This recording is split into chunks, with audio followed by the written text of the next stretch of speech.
Good evening. We now have a quorum, so I will call our meeting to order. It is Thursday, May 2nd. This meeting is being recorded by WCTV. Would we please stand for the pledge? I pledge allegiance to the flag of the United States of America and to the republic for which it stands, one nation, under God, indivisible, with liberty and justice for all.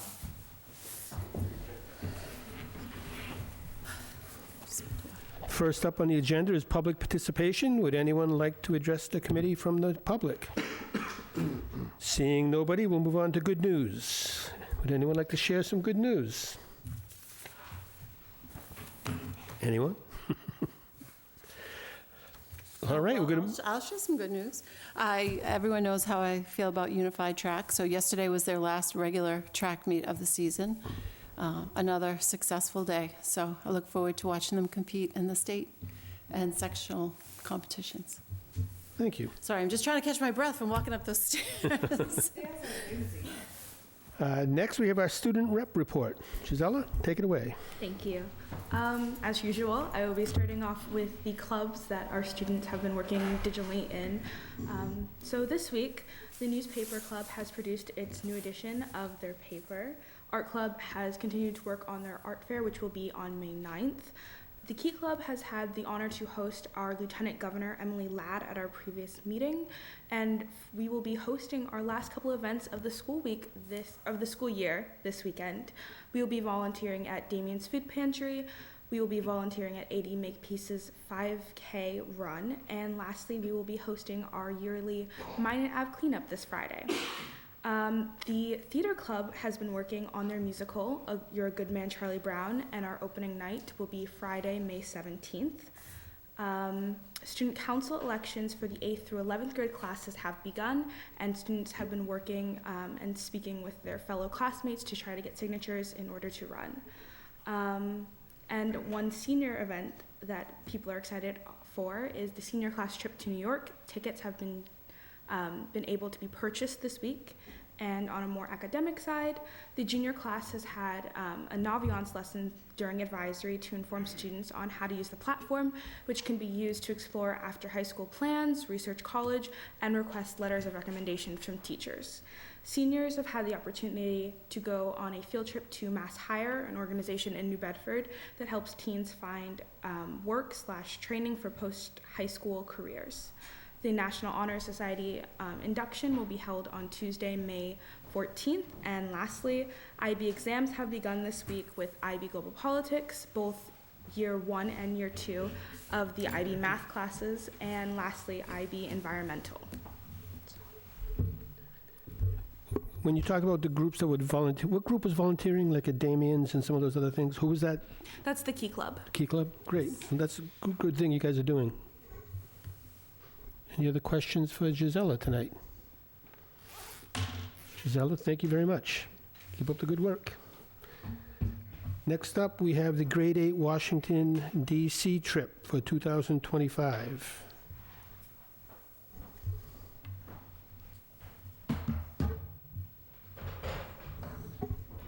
Well, we made it back without breaking down, so that's on my good news for later on. Everything went really well with our last trip. We're just always trying to refine the trip and make it a better experience for our students. Every student filled out a survey on the ride back in regards to likes, dislikes, everything from every place we stopped to every meal we had. So we're really excited to present to you a proposal for, this would be our 4th trip to DC, and it would take place April 6th, April 9th. We're hoping to stay with the same company. They've been really good to us and really flexible with the whole experience. And they stay with a 10-to-1 staff to student ratio. And this is a proposed schedule. And one of the things we're looking at is possibly removing Mount Vernon and giving a little more time to the Smithsonian, which was based on the feedback from the students that just came back.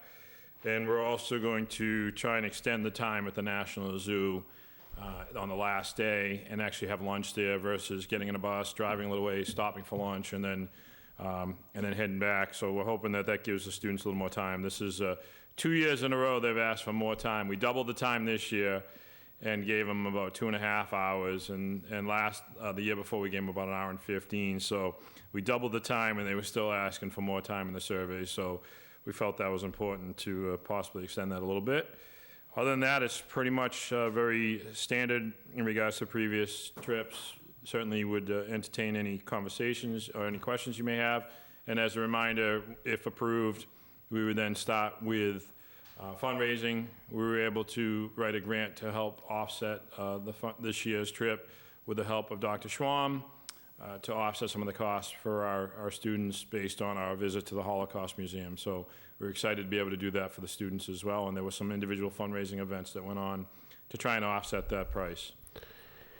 It seems to me that there's very little downtime. I'm assuming that's by design? It is. It's funny because the question we get quite a few times when are we going back to the hotel? We're going to be back in the hotel around 10:15.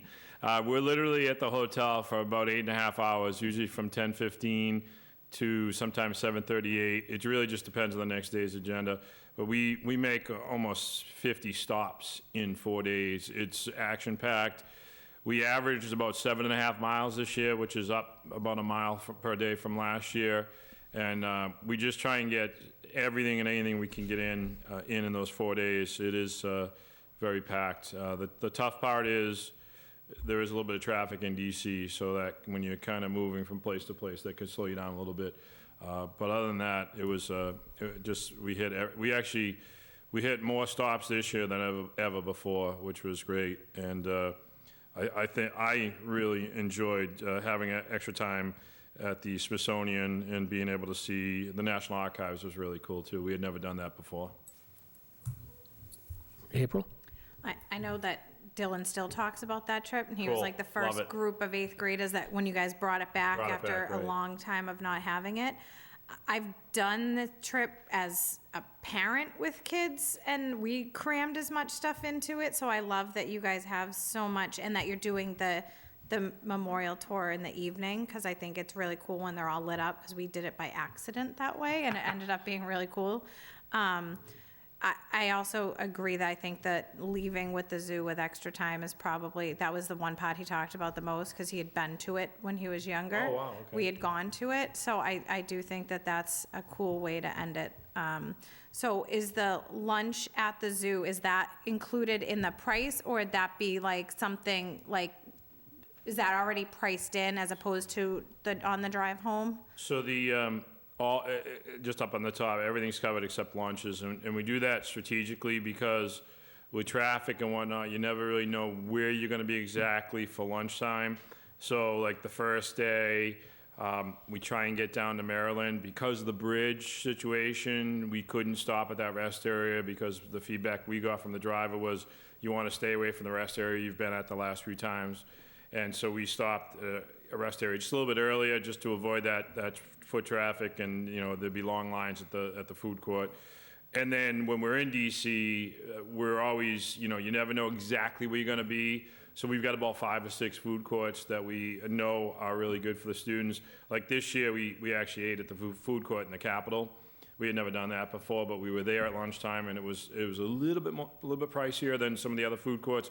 But it was super convenient. When you have to get on the bus, leave a location, go to the food court, it all takes time. And to feed 50, 60, 70 kids, depending on how many we have, that takes time too. And so the nice thing about that is they get to pick what they want to eat, and we can expedite that in like 45 minutes, which is important because we want to be at the next location. And a lot of these places are only open from like 10 to 5. So you talk about the memorials. The reason we do the memorials at night is because they're always open. It is, I agree with you, with the lights, it's a much nicer effect to it, but it's really strategic because like the Smithsonian closes at 5 or 5:30, depending on which museum you're at. And then if you go to the Holocaust Museum, same thing. So there's time frames where, we have to hit those. For the second year in a row, we were lucky enough to lay the wreath at the Tomb of the Unknown Soldier. That was a really cool event, but you have to be there at a certain time. So some of these times, Ford Theater, we had a certain time we had to be there. There's specific times that you have a reservation for, and you have to be there at that time. So The nice thing is, like, half of them, you can go anytime, so we can kind of blend those in a little bit with those reservation times. Okay, thank you. You're welcome. Joyce? So I'll just second what April said, that that is a very ambitious schedule, having recently gone to Washington. Yeah, so, I see, says Smithsonian's, like, it's not easy, it's not a quick trip into a You Smithsonian. need about 4 days to Again. really thoroughly go through those. Yes. What I learned from myself going down there with my family is, I forgot how nice it is when the bus drops you off in front, and then you call the driver when you're ready to be picked up, versus trying to find a spot in DC. You can circle around for a long time. So we do get kind of spoiled by having like pretty much door-to-door service and never having to worry about parking, and it's that's how we're really able to get a lot in. But the nice thing about the Smithsonian is we were able to kind of break it up and go to the several museums with chaperones. They'd each pick one, and we were able to do that. That was really cool. And then we got to the portrait gallery as well, which we had never been to that location either. I'm hoping to sneak that into this. Yeah, that is really That was nice. really a nice museum, and to see all the presidents there and their portraits was really cool. You talk about parking in Washington. Did you know that parking garages close in Washington DC? They actually close, but I'll tell you that story at another time. It's a better story. It sounds like this. Yeah, it's a good Sounds like you one. may have lost your car for the night. It's a good one. But my question, the students, so what are their parameters, their requirements for a student to attend? Are there, what are the requirements? Yeah. What can't they So do? they need to be in good standing, and we were kind of spoiled for the last two trips, with, it was never really an issue. This past year, we had, a couple of kids that were on the edge, so we're gonna really, if approved, when we do our parent presentations, tighten up the parameters on that a little bit, because, it just organically, the first two trips, all the kids are in good standing, good attendance, good behavior, good grades. Well, you don't want to have to exclude anyone. No, right? at but some we need to point- make sure that we don't get in a situation where we could give the high school a bad name. It didn't happen this time, but I think we're going to try and tighten up the piece on the discipline. The tough part for me is that we go through this company, which I love because it keeps the money online and not in anyone's hands in the school. It's all done electronically through a credit card. But what happens is if they cancel, they lose a percentage, and the percentage gets greater as you get closer to the trip. So I would have been apprehensive to tell a person, you can't go and you're losing 85% of your deposit that you put down, or payment that you put down, more than a deposit. So we're going to make sure we communicate with the parents that this is the expectation, this is what will happen if your child gets in trouble in school. And so hopefully that will tighten things up if needed. Again, the first two trips, unbelievable. The kids were so awesome. These kids were awesome too, but we had the potential for it not to be awesome. Okay, thank you. Thank you. Jeff? So I had a number of reactions, none of them negative. Just FYI, you took 5 of my wonderful tennis kids on this trip, and they came back loving it. So my first reaction was, wow, $800. Did you have any kid who wanted to go who couldn't go because of that amount? We had a parent who put a GoFundMe out there, just single parent, trying to get her kid on. She raised enough money to donate to other kids to go on the trip, because she just got it out there, and she probably has some really good contacts. And she was kind enough to give back to several, I believe it ended up being 2 students she was able to partially support. So it's never been an issue. If it was an issue, we'd find a way to make them be able to attend the trip. There are enough generous people in town that we could reach out to if needed. And we do try, and once the class advisor is approved for the 8th graders, we do try and run fundraising as well to offset the cost. That's good to hear. Is the 10 to 1 sort of a standard safe ratio, or is it something you've learned works over time? That's their ratio, but That's their ratio. but it is a ratio that we use as well for trips. Okay. And it works out really well, especially when you're breaking up into 4 groups to go into various museums at the Smithsonian. Okay. I also thought wow, are you doing justice? Are you getting to so many places that you just don't do justice to many of them? And would it make sense to pare it down a little just so you could have a little bit more experience with the locations that you're visiting? But that's just a reaction. I could be No, wrong. I think you're on point. The Mount Vernon excursion really takes a lot of time, and we're toying with potentially removing that from the trip because two things. One, there's an added, it could reduce the price of the trip a little bit, and two, it takes about an hour to get there and an hour to get back to DC, and you have to spend about 2 hours there. So now we're at 4 hours. Could those 4 hours be used more wisely at a Smithsonian, which also is free to get into?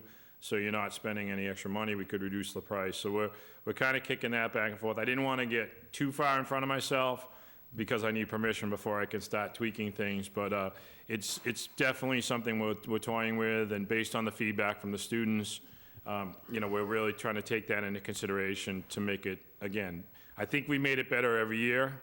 The goal is to continue to improve. I'm sure we'll get to a point where we're there, where we're like, that was perfect.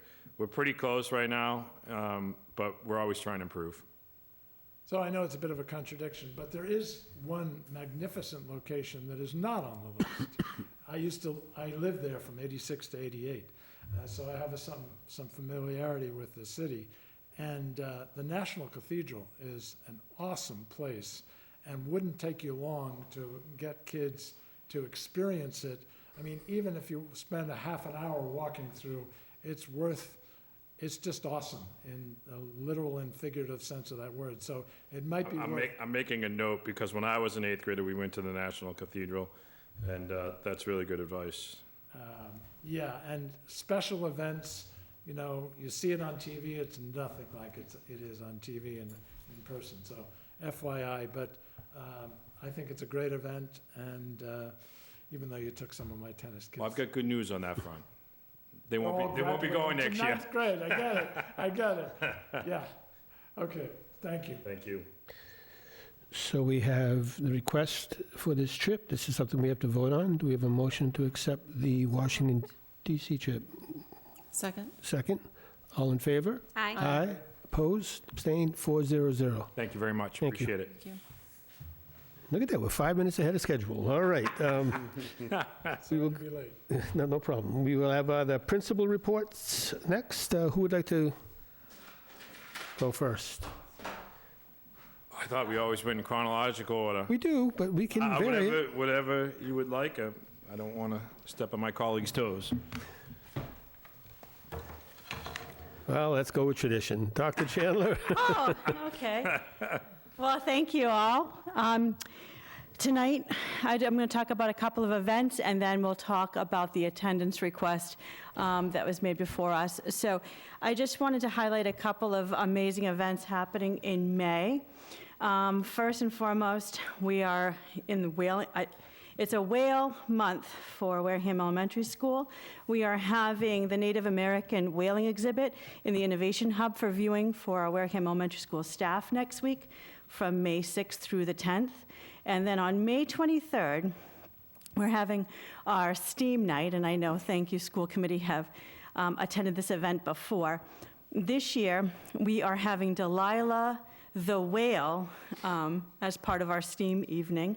And Delilah is from the Dolphin and Whale Conservatory. She's 45 feet long, and it's a walk-in. I know a few years ago we had the Globe, in which it was interactive. Students could walk inside the Earth. Well, now they're going to walk inside a right whale in the gymnasium. So that's going to be a really fun experience for our students. We want to say thank you to the PTA for sponsoring that. But STEAM Night is May 23rd. I think it begins at 5:30 if I look at my calendar of events. And we look forward to that. Along with, we'll be having, of course, MCAS happening in May. Along with, we'll be getting field days. We have our spring concert on May 30th at 6 p.m. Questions on events happening at Wareham Elementary? Okay. Well, we were talking about, we talk every month, as you all know, about attendance, and we give our monthly attendance, and we usually say words like, and numbers like 93%. But this time, it was asked of us to look at analysis for the year. So I'm just going to break down for the school committee a few statistics here of what we have. So total number of students, I'm going to go from K to 4. I'm not including preschool. We have 96 preschoolers. We'll talk about preschool later, but that's the most preschoolers we've ever had in the district, so I'm very proud to announce that. But from 8K through 4, we have 860 students. Total number of days absence for all students was 7,944. The attendance rate for K through 4, when you look at that, is 94%. So they missed a total of 7,944 days divided by 126,420 is 94% attendance for total number. Grades 1 through 4, and I took K out because K is not counted by the state. We're also at 94% attendance rate for all students. 686 students, absenteeism of days, total days 6,084, which in retrospect is 94%. Total number of chronically absent students, I broke it down from grade 1 through 4 as well as K through 4. 114 students, so 15 days or more, I have 114 students there, and I have 156 students if you include kindergarten. So that is, it's low, it's 80, so that's 86%, and 86% for K through 4 as well. I'm sorry, what is 86%? Of students who attend, so it's a 17%, so for grades 1 through 4, chronically absent, 17%. 17% of your students are designated as chronically absent by the Yes. state, Yep. okay? Yeah, and then 18% if it's K through 4, As of the last day in April. Is there, as of April 30th. Understood, okay. This is the good news. It was also asked of us to take out the chronically absent and to review the percent there. So the total number of students who are not chronically absent, grades 1 through 4, are 572 students, which is a 96 percentile, so 96%. And total number of not chronically absent students, K through 4, is 704 students. So if you look at my totality, 704 students attend school regularly at Wareham Elementary School. So my bottom line is 95% of students regularly attend school if I omit my chronically absent students. is there a chronically absent state average? And where do we compare with that? Like, is there, of every district that Sure has there is. a chronically absent, I'm sure that, I don't know if that exists somewhere, because I'm, obviously, if we're asking for it, I'm sure we're not the only ones, It's on but, DESI's website. okay, so it just, I don't know it off the top. okay. I just wasn't sure if you, any of you had any idea where we would fall within the state comparison of chronically absent students percentage-wise, whereas you broke it down to 17% The of your state- entire But school. the state average includes all the people that are on the low end, too. Do you know what I mean? So, I mean.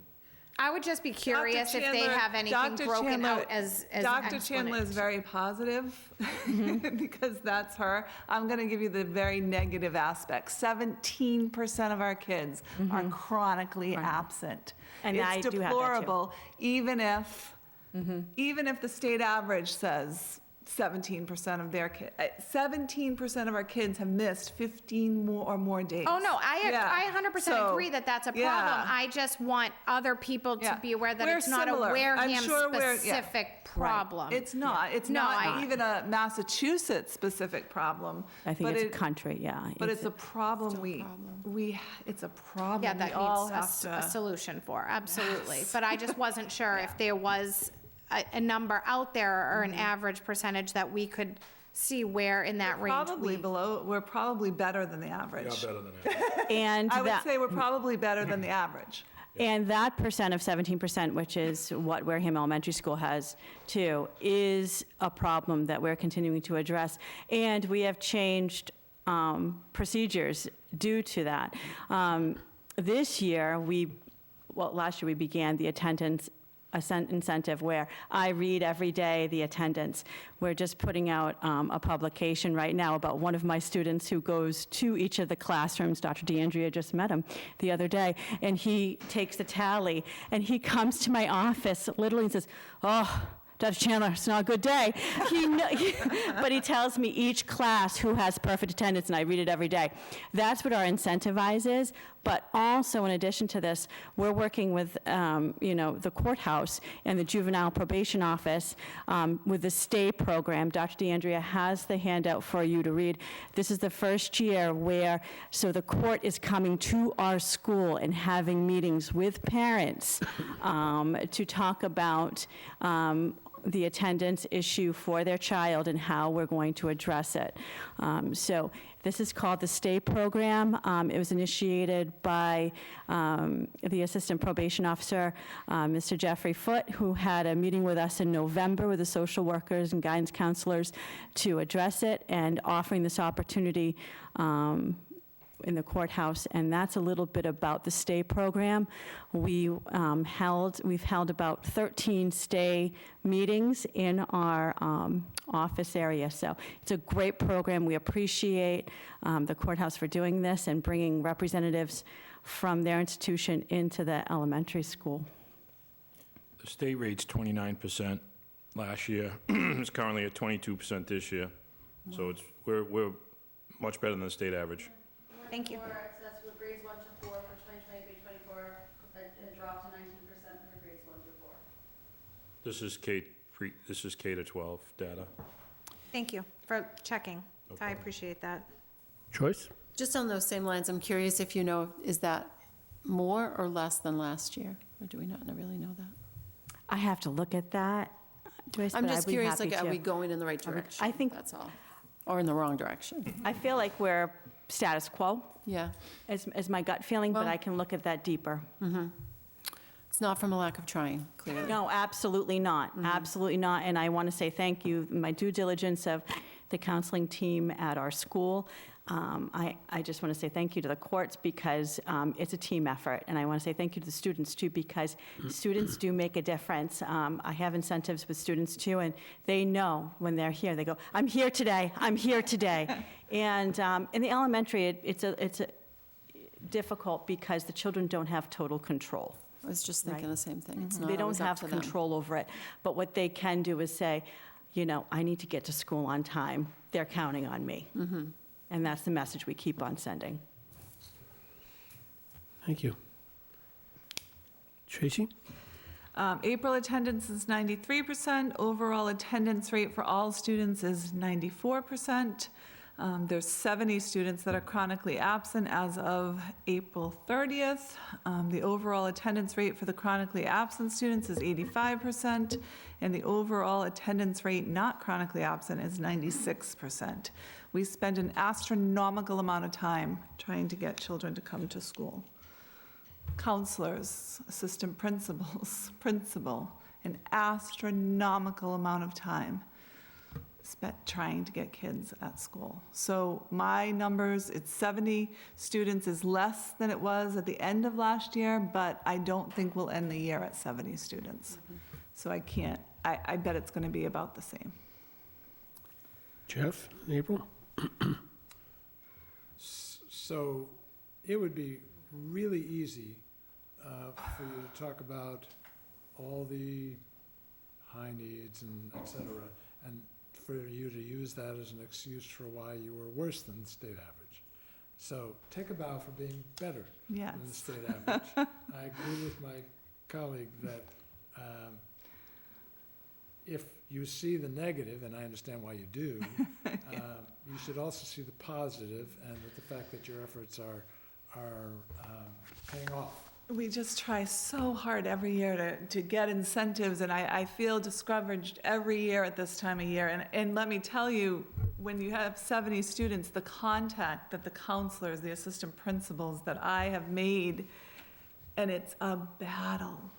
It is just a battle. The truth is, we're talking about a human system over which you have limited I control. know. And whatever you're doing is working better than average. Yeah. So take some comfort from that, you know, the glass is, you know, as they say, half full, not half I empty. feel like there's so many things in society that it's against attending school right now.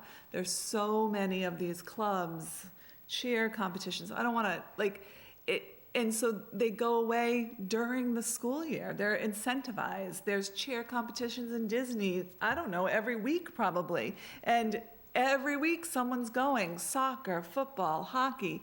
And before I had children, they played sports. I did go away with them. We might have missed a couple of days, but the difference is it was a couple of days my kids missed out of the 180 days. It wasn't compiling. Like, this isn't just one tournament we're going on. We're going on multiple tournaments, and when we take a team, we're taking like 20 kids out of the middle school, probably 20 kids out of the high school, and probably 20 kids out of the elementary school. So it's a To support the older brothers. yes. So it's a systemic nationwide problem. So I suspect we all know the answer to the following question, but I'd still like the actual data, Yeah. which is, what are the MCAS results for those chronically absent students? You know the answer. We know the answer, but the actual answer Yeah. should be publicly broadcast.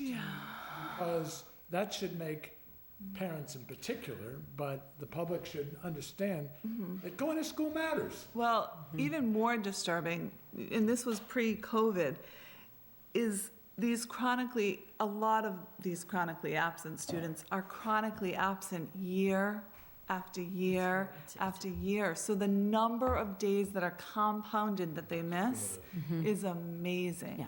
Right, which is why, at some point, when you're talking to parents, and you have the data that says, by the way, you know, MCAS is here to stay, the governor has said it is here to stay, and it is going to be a graduation requirement, if you believe the governor, right? By the way, I had my tennis team ask me about that, and has an opinion on that. That's another story. They asked me about lots of things. It would be really good for you to say, by the way, if you can get your kid to not be a chronically absent child, the odds of them doing well Absolutely. and graduating and getting good MCAS scores is significantly better. Arm yourself with that in case they actually care about that, because it's really a big deal. Yeah, and as I say it all the time to families, as students grow into the grades, it becomes so content-specific that if they miss a day of knowledge, you're missing, Right. you know, a lot. So Anyway, we say it, yeah. I know you can Fight. easily be discouraged by that 17%, but I'm asking you to take a bow for being better than a lot of other districts. April. So you partially answered my question Yes. inadvertently by mentioning the increase in like AAU and competition sports teams as part of, I would assume, non-excused absences. Do you have for the ones, I'm sure that all 70 of those, that particular cohort are not all athletes, right? So the No, ones, no. when in the common just a- conversations that you're having with the families, with reaching out with the counselors and the principals and everyone, do you get a sense of like what the particular issues are for those particular families? Is it like transportation issues? Is it like a childcare issue? Do you have specific, reasons where they're having issues getting their children to school? And I know you guys are doing everything that you can with reaching out and whatever, but like, are there outside organizations that we're referring those families to for additional supports? There definitely are. We're in the last few years, starting to sign a lot of ROIs to communicate with doctors if families will let us. So the families will sign the release of information so that our counselors can work with the doctors. Sometimes it is an anxiety issue, but the worst thing you can do about anxiety, if you have an anxiety about going to school or getting up in the morning, is to not go to school and not get up in the morning, right? So our counselors are trained to work with the children. A lot of times, you know, it's definitely not a sporting event. It's simply that the child's not coming to school, but there's such access now to get a doctor's note. So many of the parents know that if it's unexcused, we're going to take them to court, right? So they get the doctor's notes. So these are primarily excused absences from urgent care, from CVS. They got a shot that day. They went to the doctor's at a 12 o'clock appointment but took the whole day off. You know, a dentist appointment, my mother used to come pick me up and bring me back. An excused absence is still an absence, though, and I think Right. that's Right. families need to know that. It's still an absence, and it counts as an absence in the state of Right, Massachusetts. the state doesn't care if it's No, it excused doesn't, or they not. do But not. unfortunately, court cares. Right? So I could have a kid that has 45 excused absences, which is deplorable. They missed a whole term, and there's nothing I can do. I will personally take the data to Wareham Pediatrics and to South Coast Hospital's urgent care, especially if it includes Yeah. the MCAS data, and say, Yeah. every time you just rubber stamp to give someone an Yeah. excused absence, this is the cumulative impact you're having. Absolutely. I will personally Yeah. do that. I've sent, I'll show, I can share with you the letter that I've sent to the doctor's offices that we see coming in. And I send it every year, describing the impact of student absences. So some of these kids, but it's a very, very small percent, have chronic illnesses. We're not talking about those. Those kids are doing great. You know, their parents are on top of getting their work, they're doing their work, we're getting tutors if we need to. Those are not, but it's a very small percentage of this chronically absent. Thank you. All right, Mr. Palladino. All right, thank you. So we have a 93% attendance rate for April. Combined for the whole year, we're at 93%. When we look at chronically absent students, we have 19 students who are chronically absent based on DESE's definition, and their attendance for April was 72%. For the year, it's 75.9%. If we extract those students from the data, our attendance rate for the month of April goes to 94, and for the year, it goes to almost 95. So obviously, they're bringing it down a couple points. We're, I think, in a different scenario at the high school because we're a credit-based program. So if a student misses too many days, they lose credit. So the students are aware of this, and there are repercussions for losing credit, such as having to do credit recovery in the summer or as part of the SAIL program. So it's a little bit different at the high school because they need that, but we also, because of their age, don't have as many tools that they have at the elementary and middle school to utilize. Really only have it for the 8th and 9th grade as far as CRAs and things of that nature, which I know we've talked about. So that's kind of the data we're dealing with. I've done more home visits this year than ever before, even during the pandemic. I go out whenever it's needed to visit homes and talk with families and sometimes get doors slammed in my face. I go out with the resource officers, so you know, it's safe, obviously. But we've had an opportunity to do that. We do everything that I believe my colleagues do. We have our nurse who sends that kind of letter and has relationships with all the pediatrics, and she does a great job of really highlighting the need for these kids to be in school. I've had opportunities myself to be at court on Wednesday during juvenile court day, and I happened to see your guidance counselor there the last time I was there. And so my deans are there just about every Wednesday filing CRAs for students that are habitual offenders in regards to not showing up to school.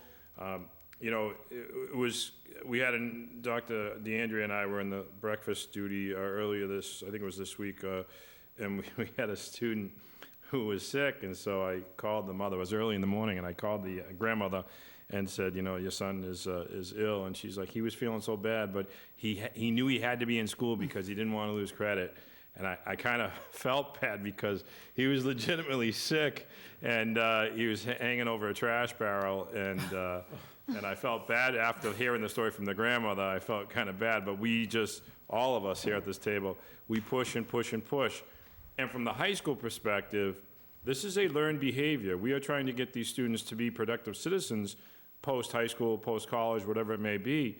And if this is a behavior that's learned, and it was a great point that was brought up, this usually by the time they come in high school, when we dig back, and I'm sure the middle school is the same way, this is a learned behavior that's repeated and it's cumulative, to the point where if you were to add up the number of days for some of these kids, they've missed more than a year of school. And surprise, they're behind on their standardized test scores. That, it's no surprise.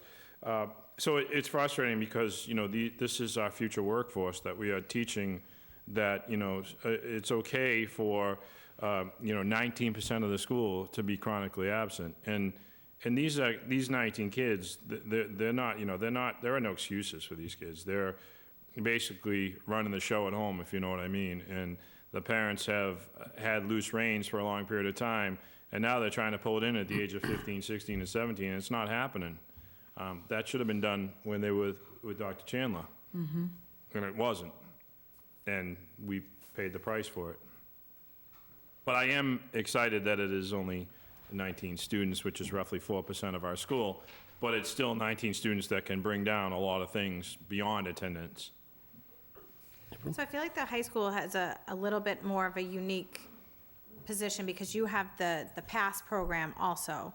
So of the 19 that are chronically absent, are these students that are or able to be candidates for the PASS program? Is this something that, like, as an option, has been presented to the families and transition them? Or is that, like, I don't know how your referrals work at the high school to, for students that have that. Is it just during the day they can't, they need something that would be more of a night school or a little bit more of a, I don't want to say relaxed because I know that they do a lot of work in the PASS program, but more of a less of a, get up early, rigid schedule than, the traditional going to high school route would be for those students. Out of the 17, the largest group is grade 13 students. Okay. All right, so those students wouldn't, they receive a certificate of attainment, so that's not, like, there's literally 8 of these kids are in grade 13, and they have medical issues as to why they're out, but they don't have medical issues to the point where they're bringing doctors' notes. Not that that really matters, because DESE, you're either there or you're not. But to your point, as I look at the list of names, there are students that at some point would be recommended to be enrolled in the PASS program, and that's a conversation we have, but it's not just attendance that pushes a kid into the PASS program. It could be grades, it could be a situation at home. But to your point, I could see 3 or 4 of these students going to the PASS program, but you have to remember, the PASS program has a strict attendance policy as well. So, it's, yes, you get a reprieve, especially if you go in, in the second semester. If you have a tough first semester, you do get the reprieve because it runs like a college, all new courses second semester, but old habits die hard. Well, I just didn't know if it's the scheduling, like, my child is nocturnal, you know what I mean? So Sure. like his functionality Sure. during the day versus later in the evening. And I know that there have been studies where older children starting later is typically, and it tends to be the reverse, the way that public schools have been structured, that the little ones start later and the older ones start earlier. But it would just be, it's just interesting to know that, or not interesting. I think we're in a unique position in Wareham that we do have the PASS program for your population, where we do have an option to potentially, even if 4 of those kids, 4 out of 19, that brings your total down to 15, that's like, it's still an improvement, and it's still getting those kids educated as an option. Right. Obviously it's Right. up to them, and attendance is, what they're gonna do is what they're gonna do, but if the fact that we have something else as an alternative, I think is hugely beneficial, because most districts don't have the PASS program, so. It's a blessing and a curse. No, and I completely understand that, and it just, as Dr. Chandler said, it does, I can see the trickle, and it's, you know, even like, so you can see the consistency between that cohort, like whereas when Dr. Schwam was presenting the particular data of we're following one particular group, the way that you guys are able to present to us now, where we can follow, you know, disciplinarily that particular cohort of kids through the system and see that the chronic absenteeism of those students are following is really interesting. But we are getting better, though. And I think that's great, and I every year applaud all since of the your pandemic- efforts, and I know it's not, like I said, I know it's not a Wareham-specific problem, so I appreciate you guys breaking everything down so specifically and continuing to address it. Joyce? I have a question, not about attendance. I feel like those questions have been, can I ask you a question that's not about attendance? Please, that'd be great. So the scholarships, so this year, the Midge Roby Foundation is not giving scholarships, but I've talked to other people, community groups who give out scholarships, who have said that the applications are way down, the numbers that they've received. FAFSA screwed everything up for everyone. But these are community-based ones that, you know, that have a Right. one-page application that really, I know what you're saying, but they really don't have anything to do with the FAFSA, it's just Well, the I think student. they do, but and I'll explain in a minute. Well, all right, so, I mean, the one that I was connected to, right, we had an application and the kids sent it to us, had nothing to do with the FAFSA. Right, but the kids haven't received their award letters yet for the schools. Shouldn't they still be applying for scholarships? You would think, right? But Right, so that's my point. Usually, when they see that number, that's when you garner the excitement. You're like, oh my God, I got to pay $25,000, $35,000, $45,000. I got to stop applying for scholarships. With FAFSA being very slow and the students not receiving their awards until June 1st, I think it has impacted some students to not jump on those opportunities for free money through the scholarship. Well, I don't know, as a parent, that is not an acceptable I understand. excuse for not. We have talked about this at like 6 different meetings, and I think sometimes it's the parents that are driving that, and I think, again, when you see that number, you're like, oh my God, how are we going to do this? It's like, all right, let's apply for local scholarships. So it has definitely impacted, but what some of the scholarships have done this year is extended or had a due date on those scholarships. They had to because they didn't have enough applications. But they did that, some of them did that even prior to having that first deadline. Yeah. I'm not saying it's the fault of the high school. Yeah. It's not. Because, Well- I mean, it's up to the student. Gisela, did yeah. you fill out your scholarship applications? Zella's got quite a few out there. She's good. I sent her one, yeah. It's just really discouraging. And as part of these community groups, it's discouraging to them because they're like, what, the kids don't want the money? So here we are, you know, working hard to Yeah. Raise money. get We had kids that money, and conversation. they're not filling out the applications. So I just hate to see it because Wareham is so generous and, Correct. And we have, yeah. I mean, we have, Gisela can tell you, it's on Naviance, there's hard copies in the guidance office. I've been emailing, I don't know if you've noticed over the last few weeks, here's another scholarship, here's another scholarship. Just trying to get, because my fear is just kind of what you said, like, you know, these people give up a Saturday, host a golf tournament, and they're giving up their time away from their family, and if we don't have enough applicants, they're gonna say, well, maybe there's not a need, I'll do something else with my Saturday. Right. So, you know, part of my graduation speech is just to celebrate the local endowment that we received in scholarships from all of the different organizations. And I love to be able to say, you know, we were giving out, yesterday we gave out $250,000 or $300,000, whatever it might be. When you look at other towns and what they give out, it's amazing what we do in this town compared to neighboring towns that may be more affluent, and we give out more money. We support our own. So I hear you, and I can tell you we've had many conversations on that issue, and I don't want to see the scholarships go away because our kids obviously need them. And we're working hard to get as many of those filled out as possible, and hopefully we can curve that for next year, and hopefully FAFSA does their part to get it out earlier so the kids get that fire under their backside. Well, again, just to be clear, it's not the fault of you or the high school, or, you know, it's up to the students. But then Gisela said something that made me think about it too, because you said something about Naviance being presented to the junior class. So that's not the first time that it's No, presented? it starts in ninth grade. Okay. They just, there's different pieces to it and different pieces to the curriculum. This week, there was a big presentation today, I think, right, to the juniors.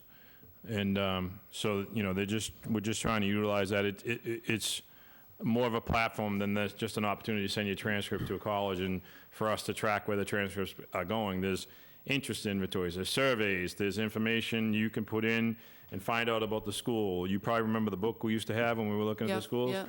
This is not all a digital form that you can, if you want to have a school that has this major, is in this area of the country, is this size, co-ed, not co-ed, whatever you want, you can just plug that in and it will give you the list of schools and that fit your profile, and it will talk about everything you can imagine, financial aid, everything. Are the local scholarship applications accessible on Naviance? Yes. So if I'm a parent and I have a student who isn't going in to get the paper applications, I can look up on Naviance and say, oh, look at these scholarships are available. They just need their login information to log into Naviance, but it's also on the Google Classroom as well for the senior, right? They have a senior Google Classroom that has them uploaded there. And again, the files in the guidance office have all of the hard copies, so there's so many different ways, and a lot of organizations, I'm sure you've seen, post them in the Wareham Week as well. I mean, it's out there, and it's just about everywhere.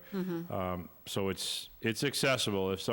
We have kids that, and I give the speech every year that during April vacation, this should be a full-time job for that week, because if you fill out, on average, our students receive 50% of the scholarships they apply for, which is unbelievable return on their investment there. And I tell them, if you work, not even for all 9 days, for 4 days during vacation, you will get more money in scholarships than you will have attained in a full year of working a part-time job. And none of it needs to be paid back, and none of it is taxed. Do you ever share they give out the list at the end of the awards night with all the scholarships?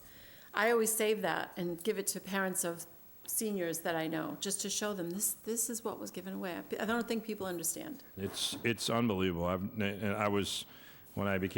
didn't pay a lot of attention to it when I was in the classroom, but when I became an assistant principal and saw that page, which is usually on the back of the program, I was stunned. I never realized how much money was getting, and it's always been just very impressive. It is. It's a very generous community. It is.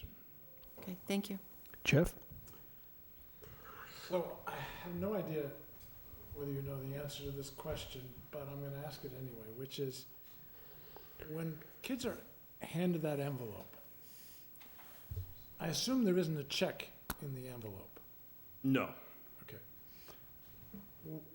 When do they get the money, and what percentage of the time does it go to them versus to the college? So most scholarships, they get the money after a semester of school, assuming they meet the prerequisites, which is a certain GPA, and the college has to be accredited, and sometimes there's stipulations as far as whether it can be a 2-year or 4-year. As far as who it's written out to, that I'm not sure if I'd be able to get you that information. I know some scholarships give the money to the students, so it doesn't impact their financial aid package. Bingo. And I know some have to go directly to the college. So for instance, I sit on the Barth Scholarship Committee, and I know that money, no matter what, has to go from New York, where the headquarters are for the Barth Foundation, to the college directly. The only thing the student does is sends a transcript.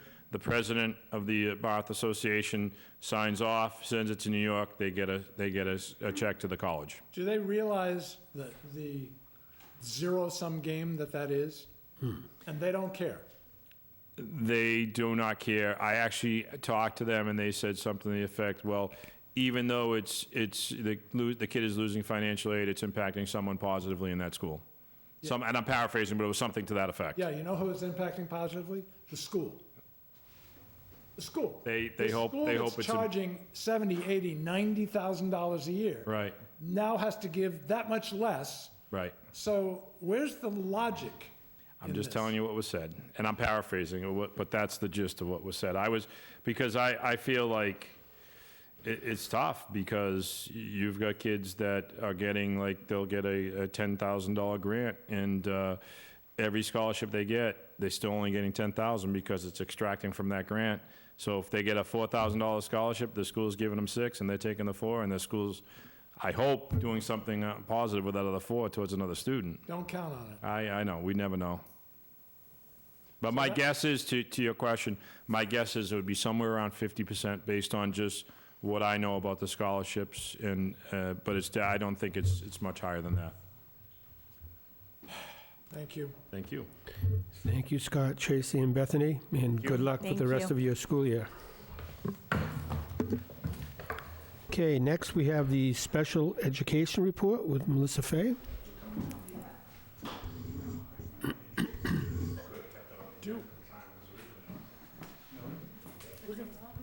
Mr. Chair, we're going to be voting on the scholarship, excuse me, on the pre-K tuition, correct? Yes. Would it be appropriate for Bethany to have an opinion? Yeah, I assumed she was going to be here for that. Oh, she's going to be here? Yes. Great, okay, thank you. All right. Well, Hi, good evening, everybody. So I prepared a couple of things that I gave you guys ahead of time that Jamie sent you, just a couple of things to touch on. This has been a really busy year for us. We participated this year in Group B of the Tiered Focus Monitoring. It's the old coordinated program review that reviews all the special education programs in the district. Group A focuses mostly on special education. Group B, which is the cycle that we're in now, is more of a civil rights and special education compliance review. The department did come down and we offered a training, or I guess just an overview for the parents of what exactly is involved in the TFM. Jesse, who is our president of CPAC, attended with me a CPAC event where the department came and shared information with parents. And we also posted that information on our website. I did give you the entire packet for you guys to review. It's a lot. But we don't have any answers yet. We've completed our group, and we should be getting a report hopefully within the next, I would say, 10 to 20 days. And once that comes, I will be sharing that with you, and I'd be happy to come back at another meeting to discuss the findings and discuss our what we have to do for our corrective action plan, if any, that we will then be doing for the next 2 years until we enter back into a cycle again. So I don't know if you want me to do questions individually as we go, if anybody has any questions about that tiered focus monitoring. Any choice? Well, I don't have any questions, but I had asked the superintendent just about, how it relates to Wareham, but I guess what you're saying is we don't know how it relates to Wareham until you have that report. Right, so last year when they did the Group A, we had a pretty small corrective action plan for the first time in a really long time. There were pretty small changes that we had to make. This year, I think it's, Dr. Schwam was instrumental in this because a lot of it was civil rights. So she participated in this with me and went to all the meetings and with Desi. They did come down and visit all of our programs, all of our schools. They were in all of our buildings, had meetings with a lot of our staff, with the superintendent, with a lot of our department chairs for special education and our assistant principals of special education. So they also interviewed Jesse from CPAC, and they also interviewed other parents. So they collect a lot of information, and then they put that all together into a report that then they give us. And if we do have any findings, they would give us a corrective action plan, which then we have to write and follow and implement and meet with the department once a month to give them progress reports on the corrective actions that we have to take. So hopefully it's not going to be a lot. They've given us a couple already that are just small. For example, they wanted us to cover outlets in some of our ASD programs had outlets that weren't covered, and they were concerned about kids maybe sticking things in those outlets. So we did put some plates over those outlets so that that wasn't going to happen in our sensory rooms. So little fixes like that are adding mats to floors, for safety if they're in one of the classrooms and they need to take space area, that they would have a landing spot that was soft and they wouldn't injure themselves. So a lot of the little things we've done already. So I'm hoping that when we get the report, it'll be positive. So I don't remember seeing the report last year, so this Every is, 3 years. but you just said Part A was last year. Last cycle. So it's every 3 years we have the tiered focus. Yep. Okay. So every 3 years we cycle back. Okay. So last year was our prep year. It's like our self-evaluation year. We have to, go through this whole process. This school year is our actual year where we have to provide all the evidence, and they come and visit and interview. And then next year and the year after will be our corrective action plan implementation, if we have one. And then the cycle starts all over again, and it will switch back to Group A, which is all special ed and not civil rights. Okay, thank you. You're welcome. It's kind of like a NEASC accreditation visit. It's every 3 years. And then miniature. it's staggered as well with EL, with Right. the ELL, which is also mine. So Right. when this one starts next year, I'm going to roll right into another one. Okay. All right, well, we'll look forward to hearing about those findings. Jeff? So I did wade through a lot of it, although when they were just forms, I just, didn't have much interest in a blank form. Yeah. But one thing caught my eye, which was the self-assessment task will include, and now I'm going to read it, student record review for those districts flagged for having a rate of discipline twice the state average of students with disabilities.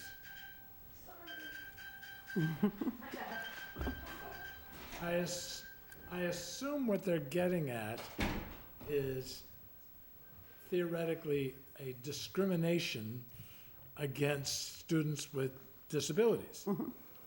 What didn't make sense is they're comparing the rate to the state average. But what if your rate of discipline within the district was exactly the same for regular students as well as students with disabilities? That if that's the case, you're clearly not discriminating against students with disabilities. You just happen to be a fairly significant disciplinary district. So does my logic make sense to you? It makes perfect sense to me. And so a lot of it doesn't make a lot of sense, and unfortunately. So the areas that we get flagged in, that have been flags for us since I come to this district 7 years ago, is discipline of students with disabilities, over-identification of certain classes of students, like males with autism, or students with learning disabilities, or whatever the case may be that particular year. Another one that we get flagged for almost every single year is the amount of students that we have taking the MCAS ALT assessment, which are our students who aren't going to receive diplomas and stay with us typically until they're 22. The caveat there is they're comparing us to the state average for districts that aren't similar to us necessarily. So anytime that we might drop in how many students take the MCAS ALT, but then our entire population and enrollment may also drop, which then really puts us in the same exact place. So it doesn't make sense, but that's what we have to do. Okay, moving right along. Thank you. You're I welcome. think. Do you want to explain the IEP improvement project next? Yes. So I have discussed this with you guys in the past. 2 years ago, Kathy Bullia, who is my out-of-district and assistant program coordinator, and I were part of the team for the state that looked into what changes we would want to make on an IEP as the state kind of embarked in this IEP improvement project. So they now, fast forward to this year and last year, they finally have rolled this out. So it really is, it's a lot to look at, and I realize that, and that's why I gave it to you guys ahead of time.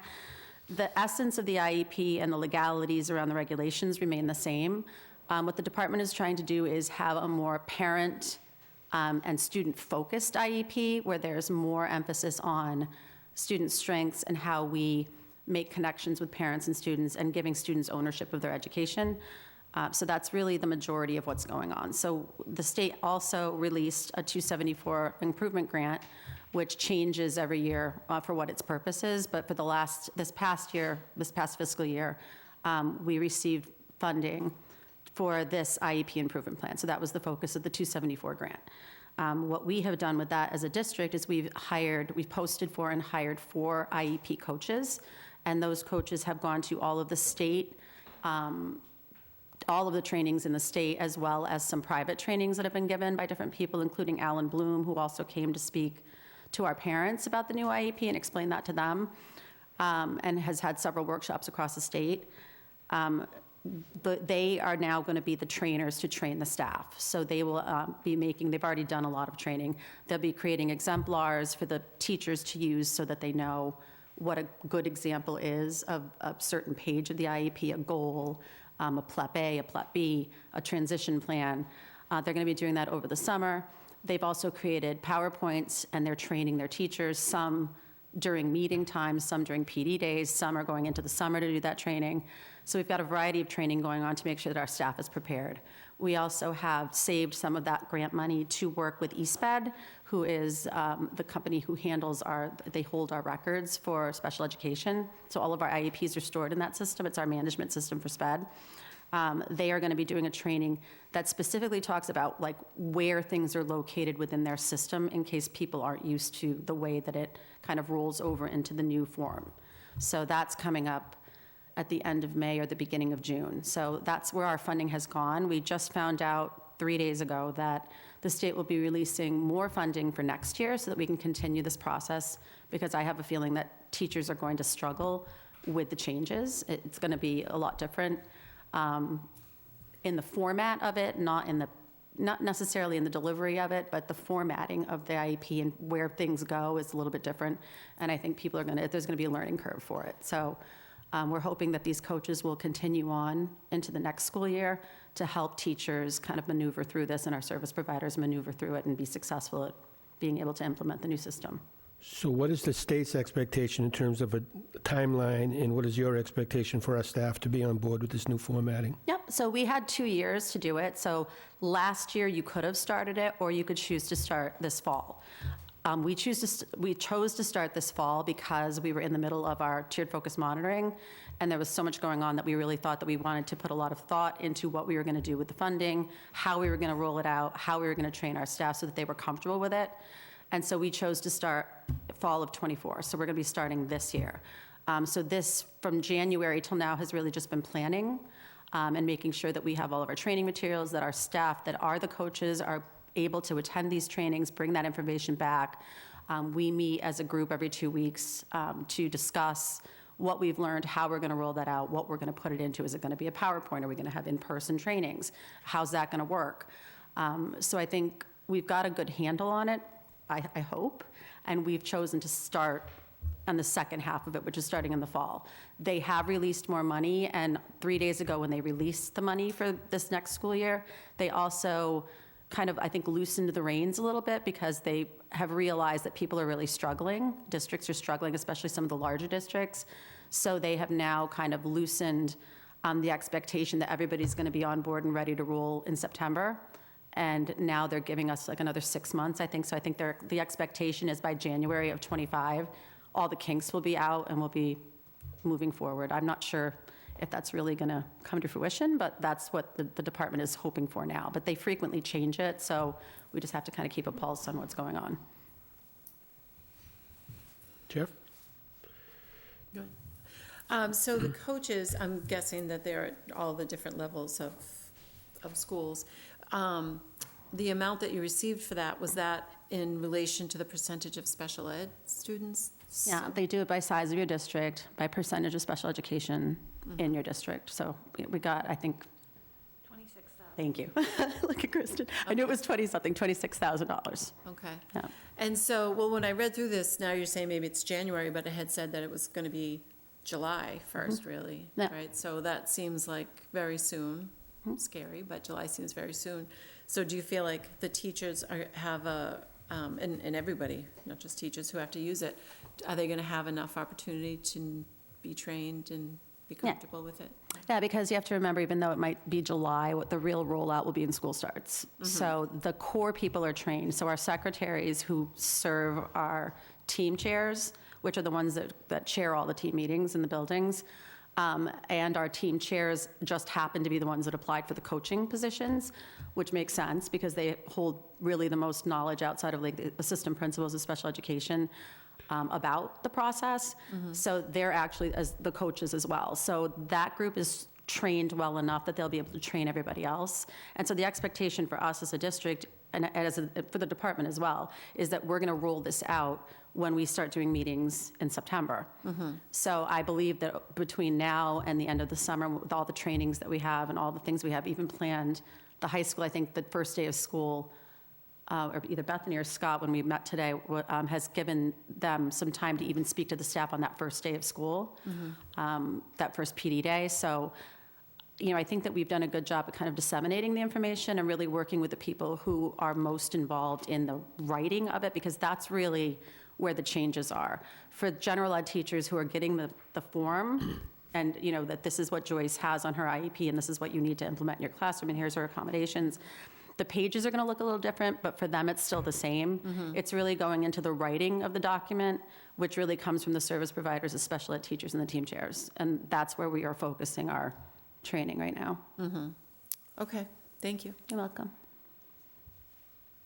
So the net effect of all of this, I assume, I hope, is not an increased number of special education students identified, but rather to make the IEPs, as you say, parent and student centered.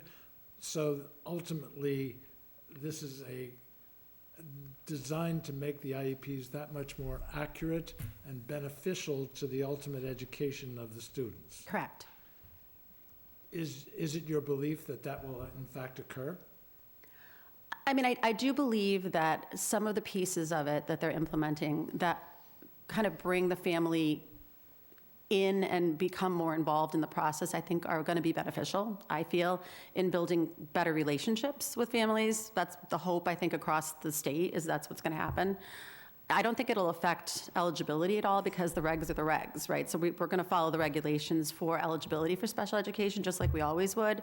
It's just really that form, the plan that is for that individual child, and how we implement that by having more parent and student impact into the creation of it, and also being able to have the parents really involved in the formation of that, and being able to put more input in about their child's strengths and struggles and their concerns. So I think it's just more focused on making sure that that plan is more comprehensive, to serve the student as best as we can.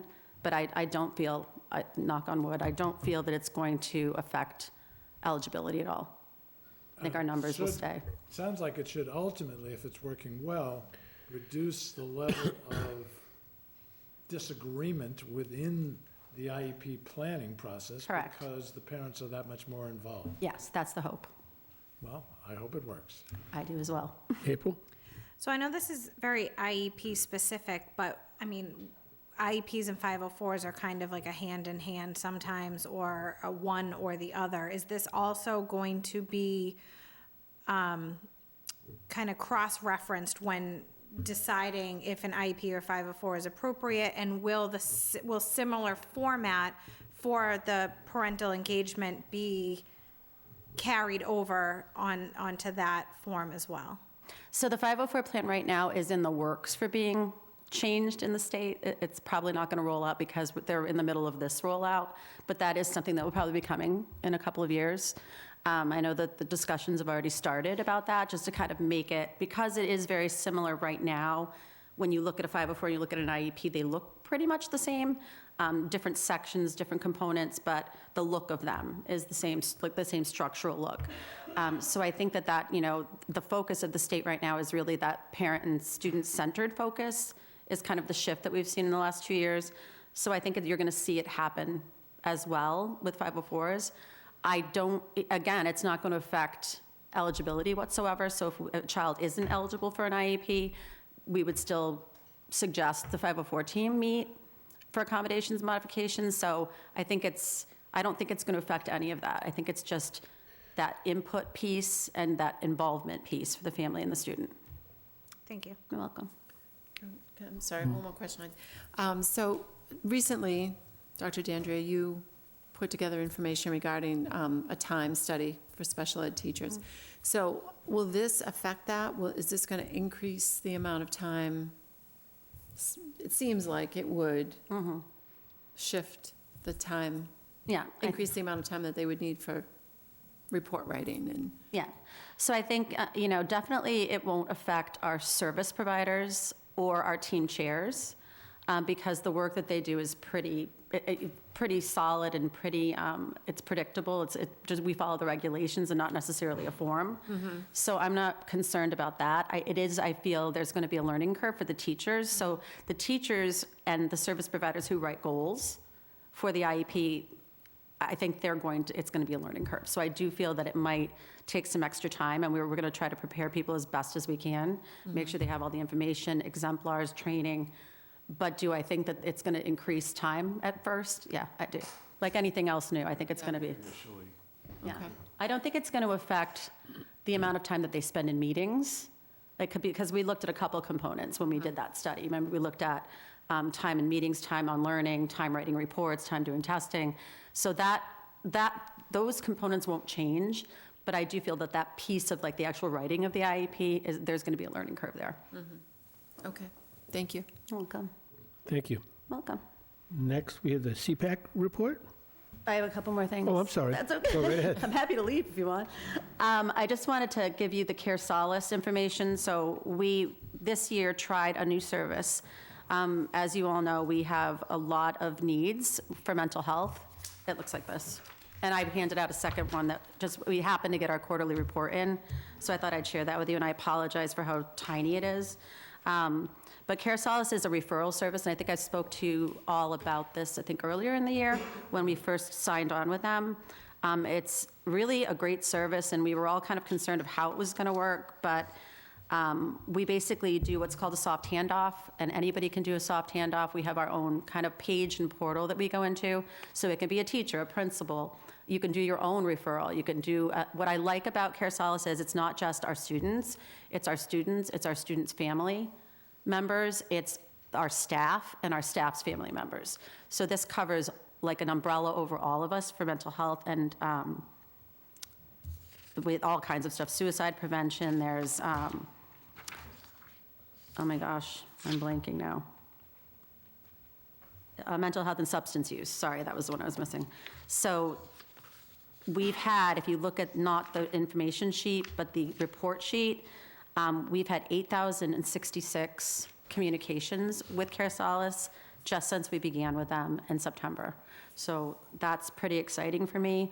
What they do is they set up appointments and referrals for people to have either mental health in-person care or mental health virtual care. So for a lot of our families who can't get to mental health providers, but might be able to do that virtually, we've had a total of 121 cases. And remember, this can be students and their families or staff members as well and their families. We've had 121 total cases and 49 appointments made through this service since we've had them. So I'm hopeful that that will increase, and we're really trying to get the word out on it, but it really has been a very helpful piece of data to have. And I think if you look at the second page, I like the breakdown of, they break it down by the demographics of gender, age, ethnicity, and where the people were referred to. So you can see what agencies are picking up our students and our families and our staff, which is helpful for us when we're trying to make referrals in other ways and not go through Care Solace. So I think this is really good information. I'm excited about that. And the last thing is mental health first aid training. So everybody knows what first aid training is through Red Cross. So I think we all do it when we're working in education, or the nurses do it, our CNAs and our LPNs. But this is a mental health first aid training that is meant to support students who are going through mental health or behavioral struggles. So this is going to be offered to us for free through our High Point grant that we have. And they are going to be coming to us next year. We decided that this year is going to be a little much for us. So we're going to have them come in next year on the 2 PD days, and they're going to train whatever staff want to be trained. There's no limit of how many staff we can train through this process, and then they get a certificate, a mental health first aid certificate. And the information is on the sheet that I provided for you guys in your packet last week. But this was a cost of $180 per person, and we're getting it for free for unlimited members of our staff. So we're pretty excited about that through the High Point grant. And that's all I've got. Questions? Thank you. Thank you. Sounds good.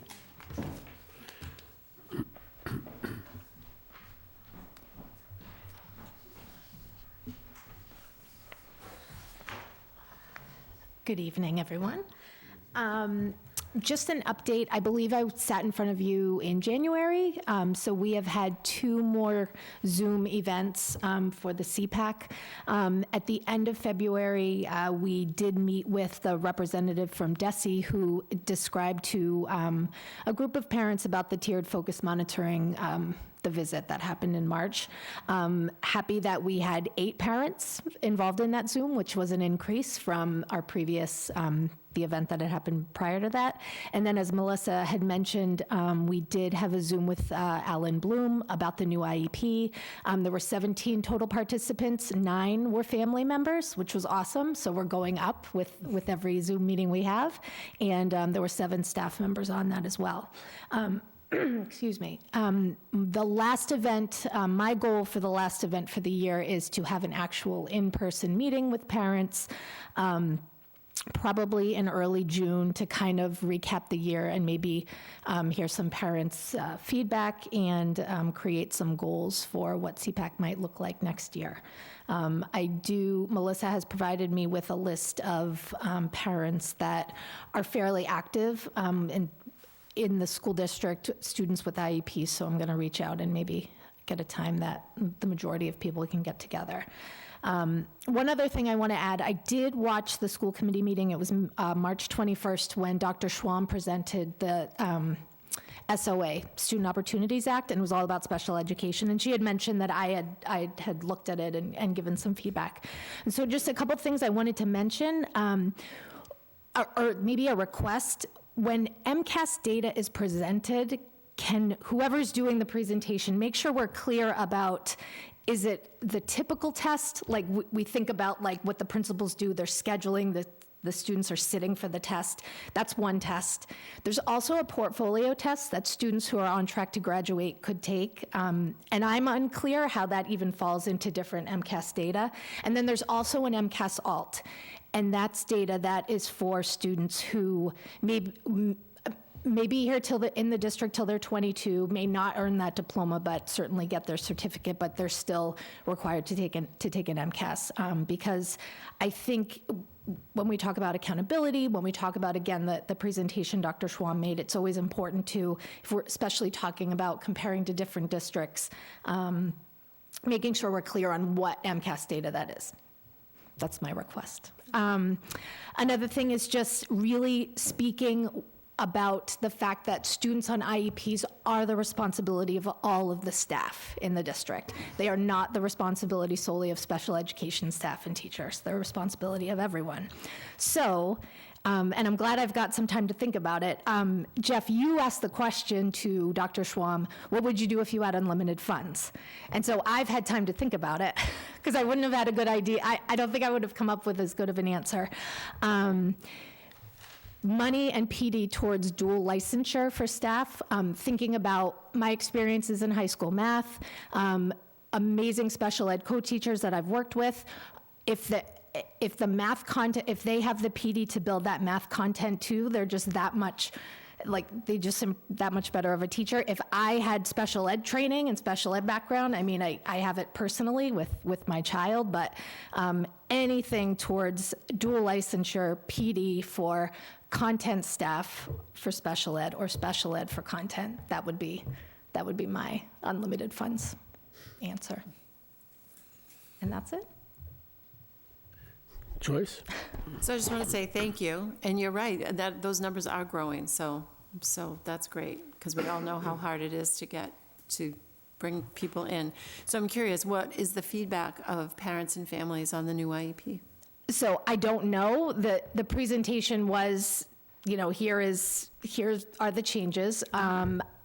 Even for myself, because in the district where I work, we are transitioning to the new IEP as well. From my perspective, I'm better at, I need the meeting to happen, see the IEP in front of me, kind of go through that process.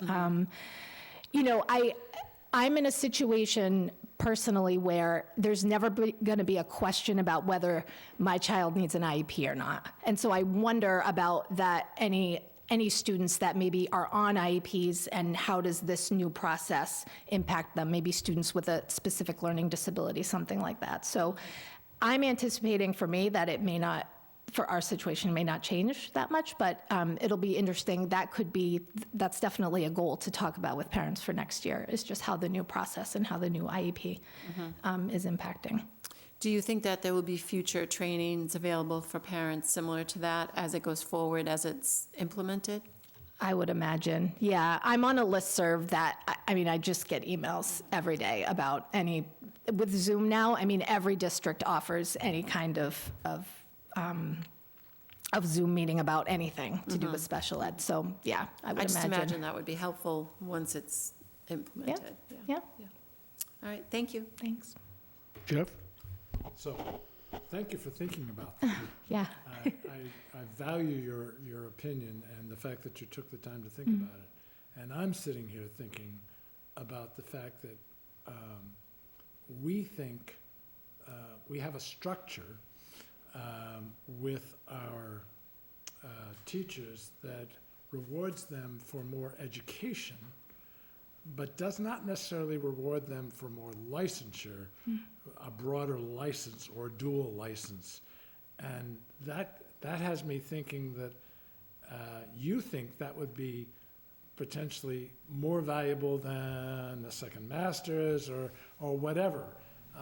So you've got me thinking.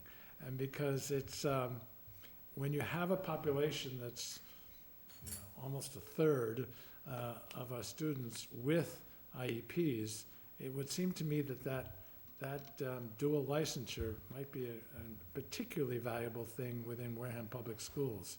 So, bottom line, thank you. You've got me thinking. Sure.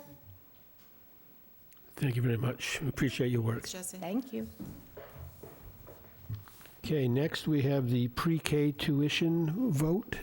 So we'll have that discussion. Kristen and Bethany?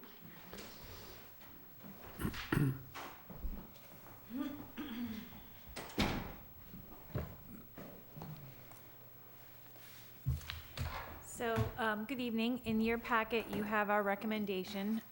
Dr. Chandler, Mrs. Owens, Dr. DeAndrea, and Dr. Schwalm and I met, I believe, 2 or 3 times over the past few months to discuss the preschool tuition. And you can see in your packet some of the information that we've gathered, and I believe they have a little bit more, some updated information.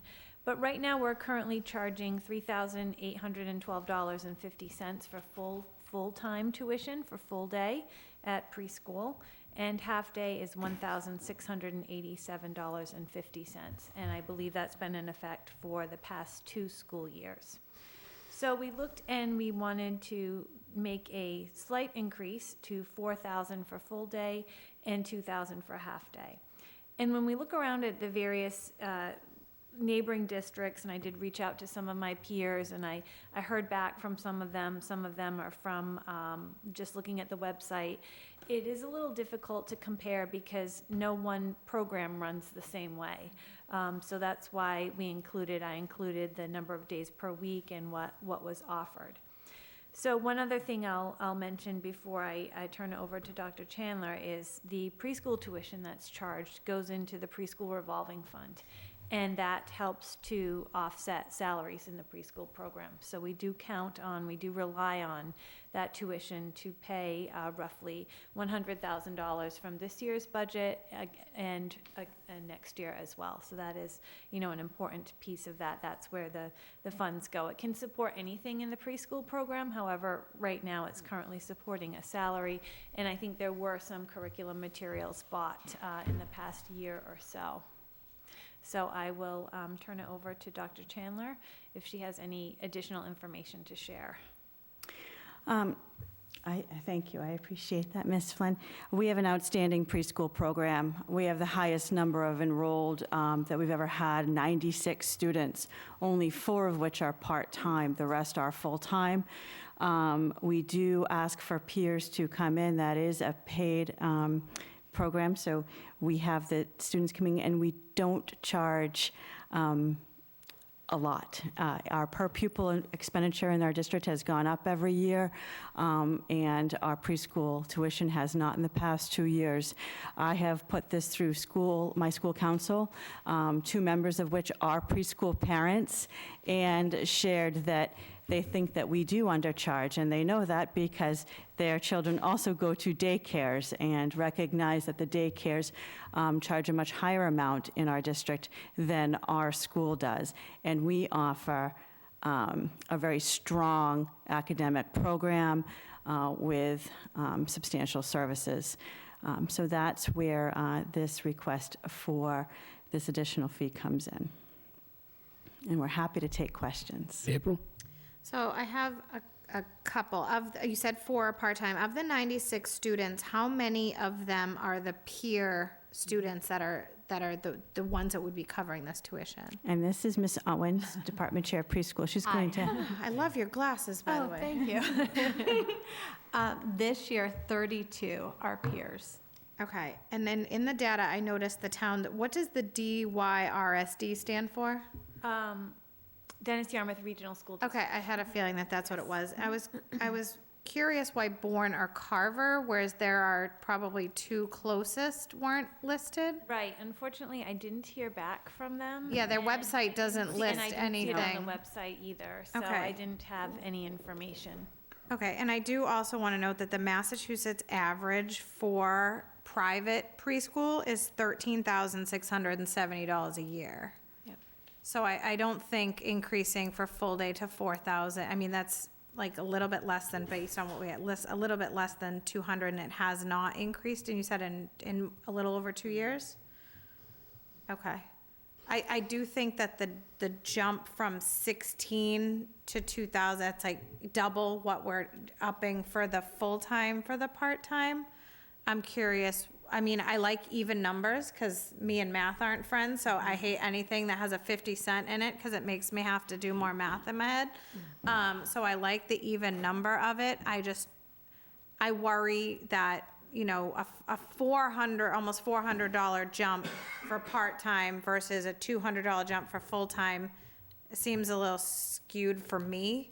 And I, you know, as a parent, when I had to deal with preschool, it is an expense, and it's difficult. So I was just curious why the double jump for the part-time versus the full-time. Was it just to be even numbers? Half of It's full-time.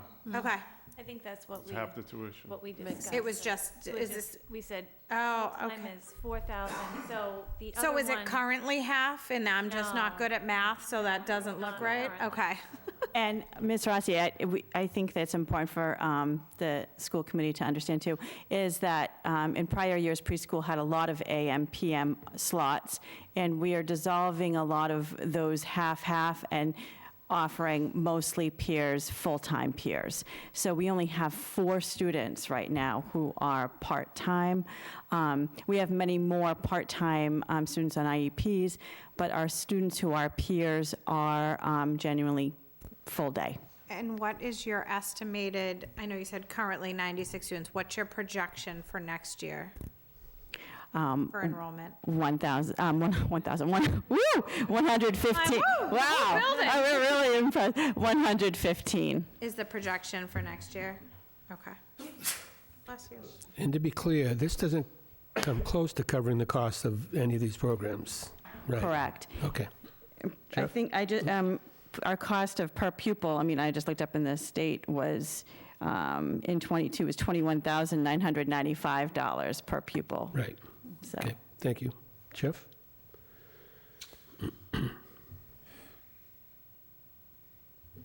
So, what is your goal? First of all, what's capacity? In the building? No, capacity for pre-K. Oh, well, it depends what kind of what kind of program is being run. So I think Ms. Owens can explain So that. the pre-K is a little bit hard to explain. We have 6 classrooms. Next year, we will have 7. We can have AM and PM.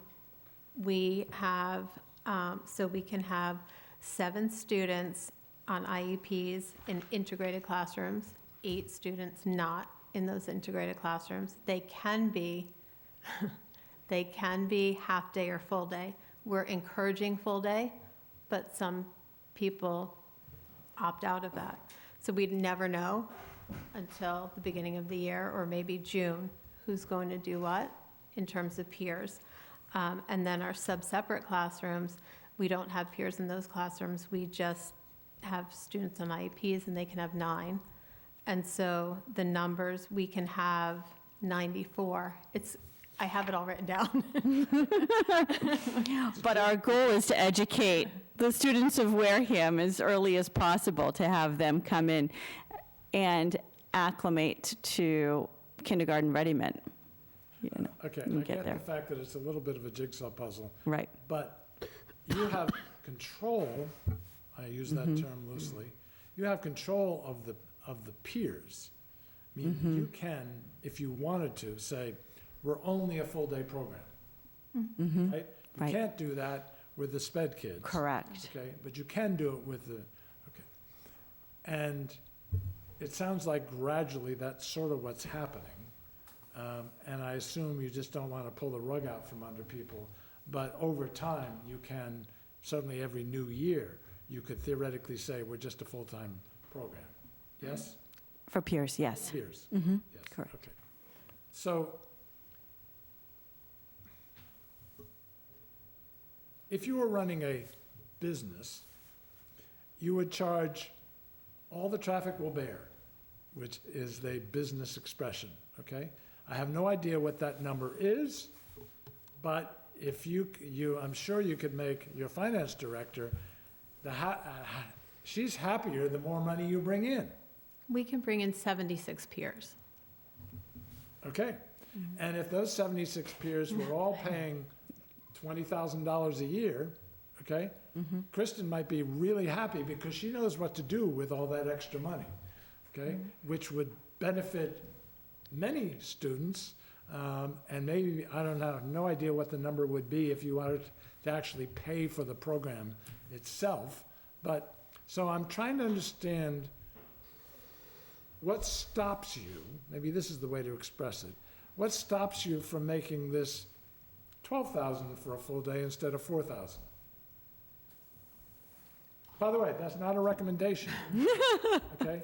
I'm just, So we, so. You are- this you are was a running. conversation. It was. You are running for school A committee. lot of conversation around that. I'm not And- recommending it, No, no. I'm just trying to No, I understand. understand, we had the same It was brought to conversation, the and so we looked at, that's why we looked at some of these other towns and what they were charging, and look at our town here in Wareham, and, you know, how affordable, we want to keep it affordable. So part of it's keeping it affordable So all for these families places in that are this charging community. 20,000, they're running it like a business, and they don't care whether it's affordable as long as they get enough people willing to pay Right. $20,000. We have to understand, these people who are coming forward, their tax money is going into this also. So in addition to their tax money, then they're paying a tuition on top of that. Okay, so just to be clear, every single peer is a Wareham resident. Yes. Yes. We do not take from other districts. Okay, so that's an important financial as well as political factor. We don't want to, in a sense, double charge them because they're already paying taxes in support of education. Except that, of course, pre-K is a different animal. DESE does not include pre-K students in calculating how much they send us. Okay, so to say they're being double charged is not really accurate because the support, our tax dollars are coming in support of K through 12. This is really a very different animal. The peers associated with this. Right, but still local taxes are going, I mean, tax money from the town that we use to pay the salaries of the teachers in this program. Except that we're not technically required to have a peer program, are we? We are, yes, yes. we are. That's how it's, yes, so, I'm learning, okay. right. So the state says you have to have this integrated preschool. By with- integrated, they mean peer and sped Right, combined in and the they same tell you that classroom. there needs to be, what, seven Seven to eight. students on IEP, 8 that are not on an IEP, and there can be 15 students in a classroom. You can't go over that. So it can be a majority peer, slightly. By design, it is, Yeah. yes. By design. Okay. So they say you can do this, but they don't financially support those 8 people, right? Correct. So they say, fine, you can do it. We're not going to support you, okay? But you can do it, and you can charge those people anything you want. Correct. So since they're not financially supporting those 8, then they shouldn't get any say in it at all, except for the fact that they've capped the number of people, the number of kids that can be in it. They basically are getting their cake and eat it too, is one expression that comes to mind. So I still come back to the fact that we know exactly what to do for all the kids who benefit from Wareham Public Schools. We don't exactly have extra money. We could do lots of good things with, if it was 8,000 instead of 4,000. But we don't do that because we want to make it affordable. But even though other people don't care about it being affordable at all, do they? They charge, what was the average, 21,000? 13,670 is the Massachusetts average Okay, for sorry, private thank in a you. year. So they charge 3 times, yes, that's right, 13. They charge, the average is 3 times more than we're charging. So we have one group of providers that don't care at all about being cost-effective or affordable. And we have another group of providers saying we want it to be affordable, and on top of that, we provide a better program. This is a very strange set of circumstances that in which you're asking us to vote. So I come back to the pertinent question. Why is it 4 when the average is 13? Because we know exactly what we would do with that $9,000, which is support the entire district. Well, I don't, the average I'm seeing, That was average for private. I understand. right, okay, so that's private. The average for, I'm looking at public, is $6,500. And that includes towns like Hingham, they'll charge $11,250, but it's a different, that's a But here's the different interesting community. thing. For every dollar we don't charge, the taxpayers of Wareham are subsidizing. That's correct. That's a financial fact. So the kindest thing we could do to the taxpayers of Wareham is to charge more so that we can get that much more money into the district, because then they would have to pay, it would cost them less. So this literally doesn't make financial sense.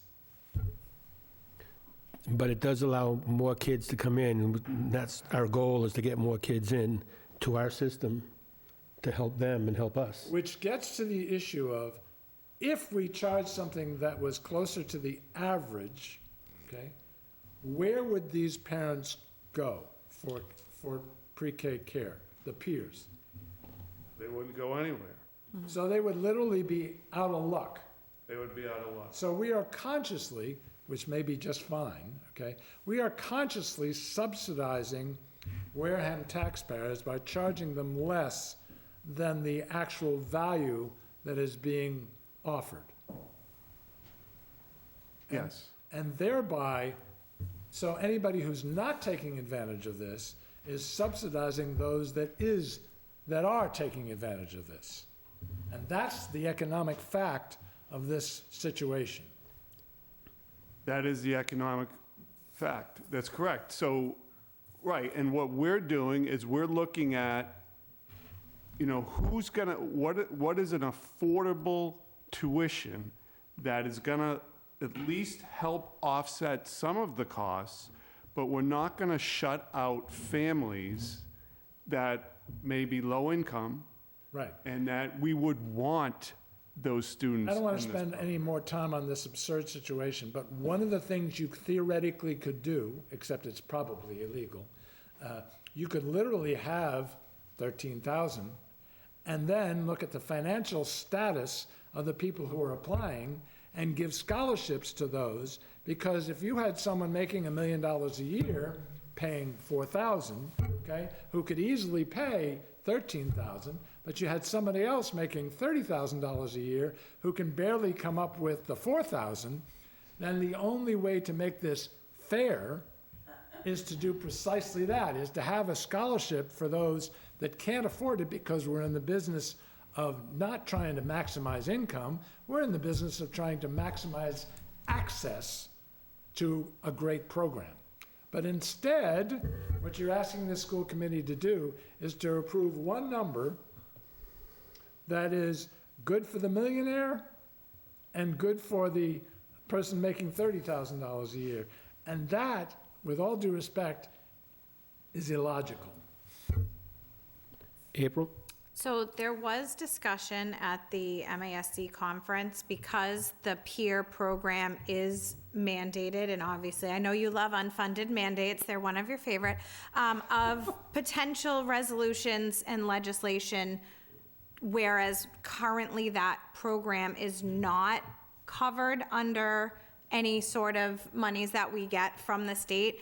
So there is conversations, and I believe work being done for potential resolutions for legislation to incorporate the peer pre-K program in future funding. I have a Whether or not recommendation, that, don't hold your breath. yeah, whether or not that happens or doesn't happen, there was conversations happening, and they are aware that the state is asking districts, to offer this and figure out the funding on their own. So I'm hopeful that at some point there will be, it won't be an unfunded mandate, and that there will be assistance, because I think even for a long time, kindergarten wasn't considered mandatory in the state of Massachusetts, and things have changed, and they're trying for more school readiness earlier.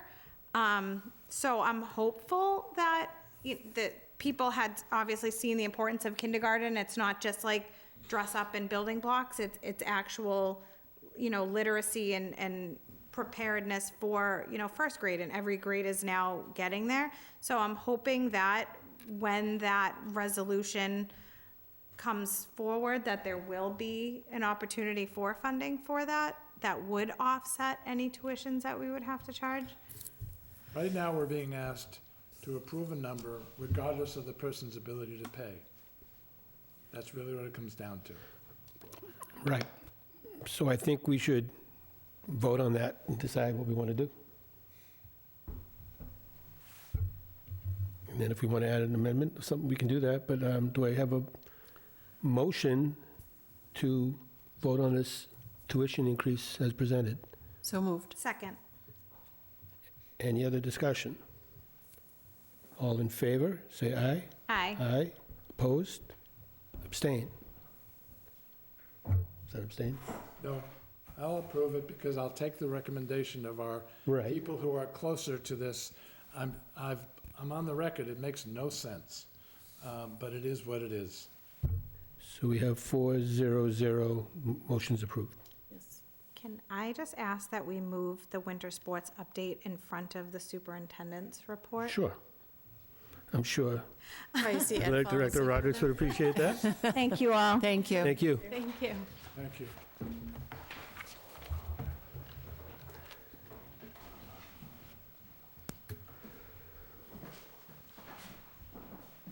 I figured then Mr. Rodericks and that Mr. would be nice. Palladino could Thank you. escape. We Thank you. appreciate that. Thank you. We had a very, very successful winter season, one of the best ones in a long time. Obviously, the boys' basketball team was state champions again, but girls' basketball team made the tournament. And the girls' track team was successful. The boys' track team was the only one that wasn't. But it's going very well. The transition to the new league in most of our sports has been beneficial as far as wins and losses goes and stuff of that nature. But everything's going well. In the spring, same thing's happening. If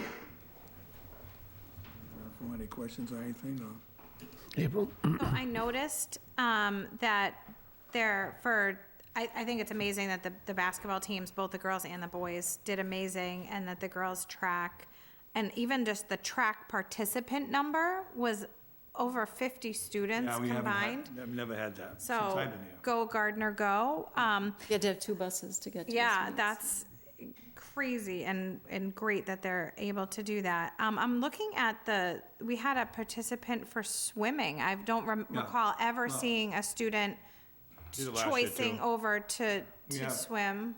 2 of our athletes play for Middleborough in hockey, and one of them is a swimmer for Old Rochester. So I know that we had previously, it was always, Wareham Carver hockey for a long time. I heavily, attended those games. They were always so heavily. Is it just been a decline in participation in hockey overall? Or is there the feeder program No not? feeder program in Wareham. So there's the Sharks and Canal. Sharks aren't, That's not Wareham.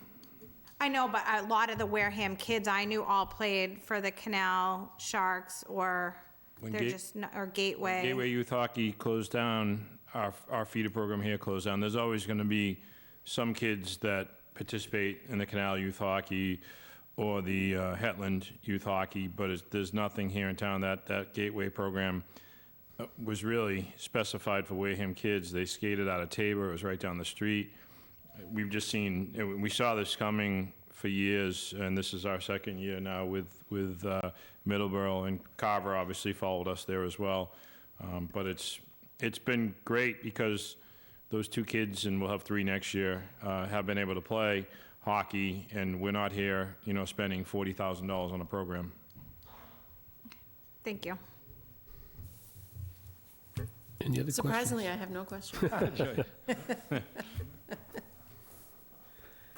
Although I did have one more comment, because my boyfriend has discovered that old 1990s basketball games are available on YouTube, so I got to watch you coach, because he will watch them. Maniac. He will watch them repetitively, and he is very impressed that you are, your position in the district is technically part-time, and the work that you do to coordinate everything that you do for our sports program, and he was, very impressed with your stats from your heyday, as it were, and Yeah, grateful that you're my doing glory everything that days. you do here, so.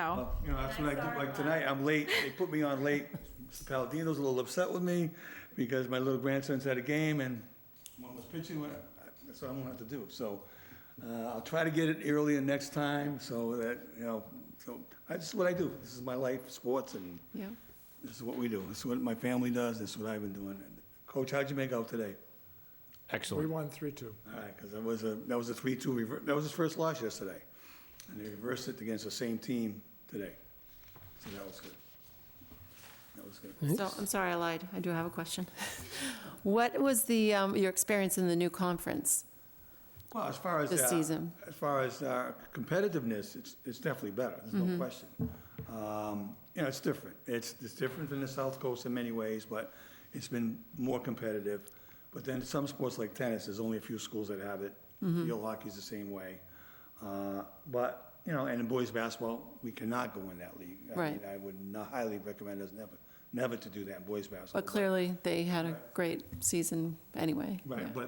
but the other sports, it's been good. It's like, if we lose, it's not 10-0. It's, it's a competitive game. And we've won more than we've lost. And that's what a league should be about, not like when we have our best teams in some sports, we never even have a chance to win the league. Well, now, that's not the case. I think in almost every sport, if we have a really good team, we'll have a shot at it. Well, that was the hope when Yeah. you made that change, right? Yeah. I mean, it's not the quality of the South Coast Conference, I'm not gonna deny that. But we are 5-11 in the league for the winter. No, that's misleading, though. I understand, but I'm just, we What are- does that mean? 5? Yeah, I We were noticed 3-3, we were 3-3 in girls' basketball, and 2-3 in girls' track, and 0-5 in boys' track. And, in the spring here, what's your record, Coach? I don't know,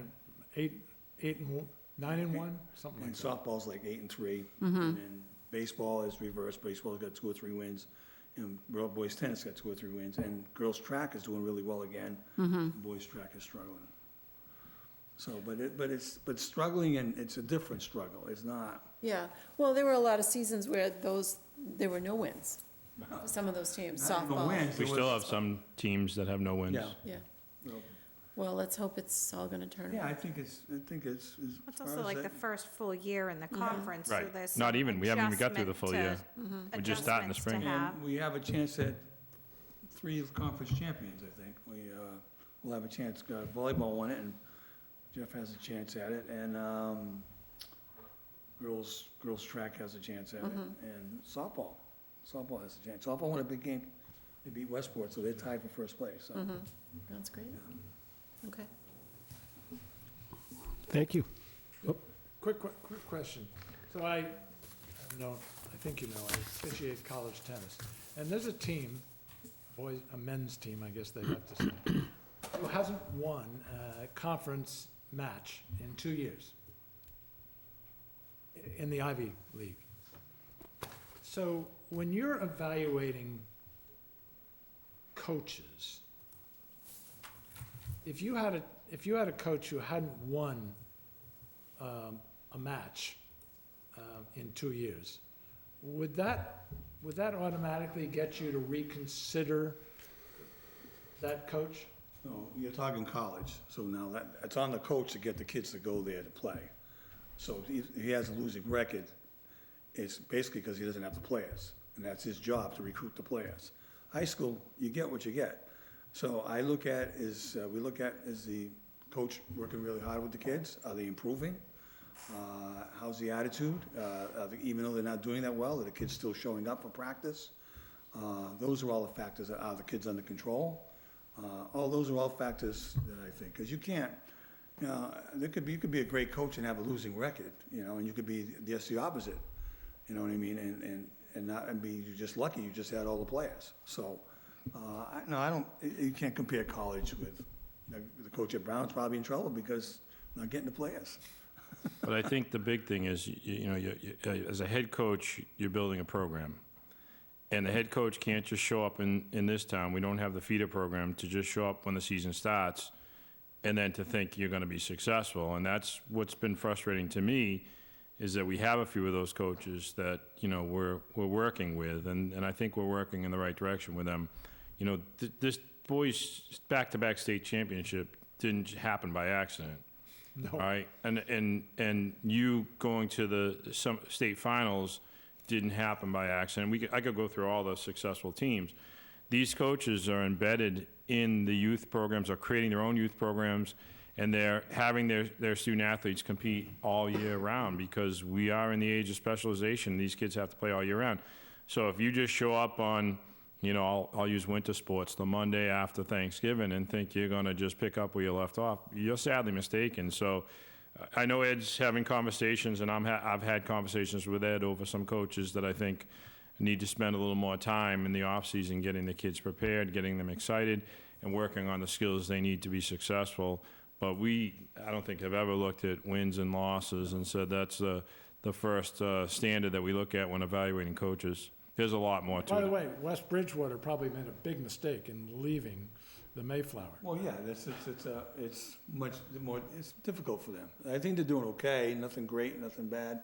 But I look at our winter coach, now you said that, Mr. Palladino, like Steve Faneuil is as good as it gets. We have a new girls coach who's fantastic.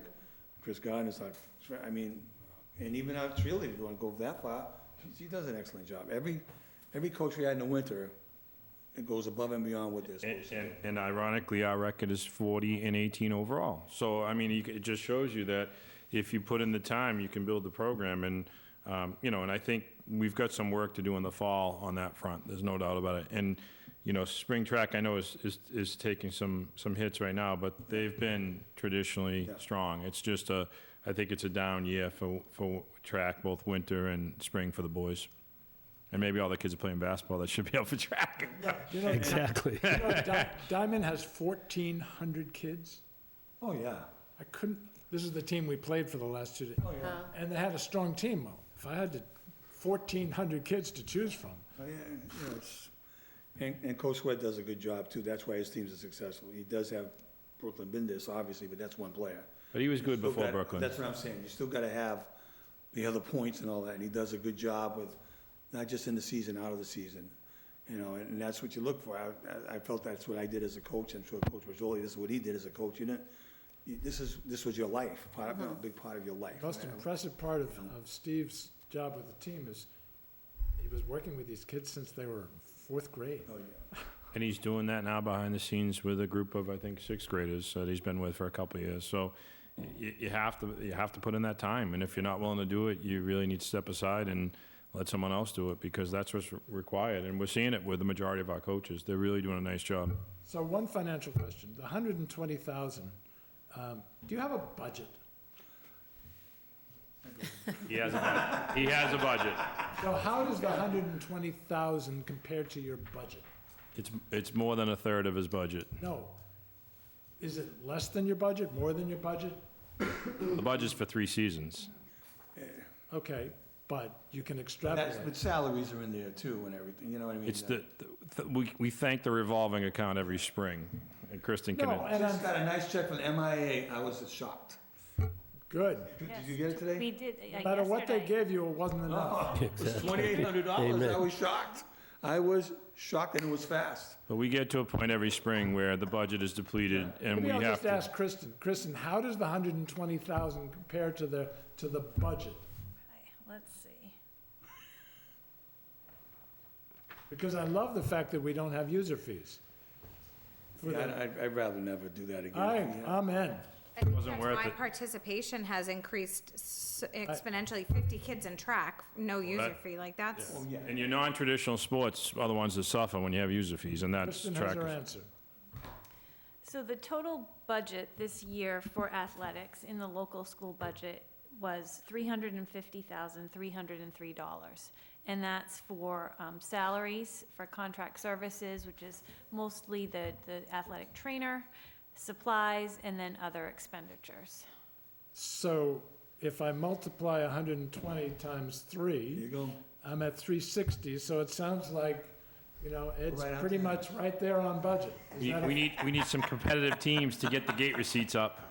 So Oh, no, yeah, but the only 2 sports that we really charge, well, I no, was gonna say, volleyball it's too. hard a to little charge for tennis, but We can work on receipts are up this year. And You get a and the superintendent athletic to- revolving to will pay have every time a he better walks out. balance. bit. I'm getting another $2,500 check, I'm hoping the next, coming back to us too, so. I'm good, thanks. Thank you, Ed.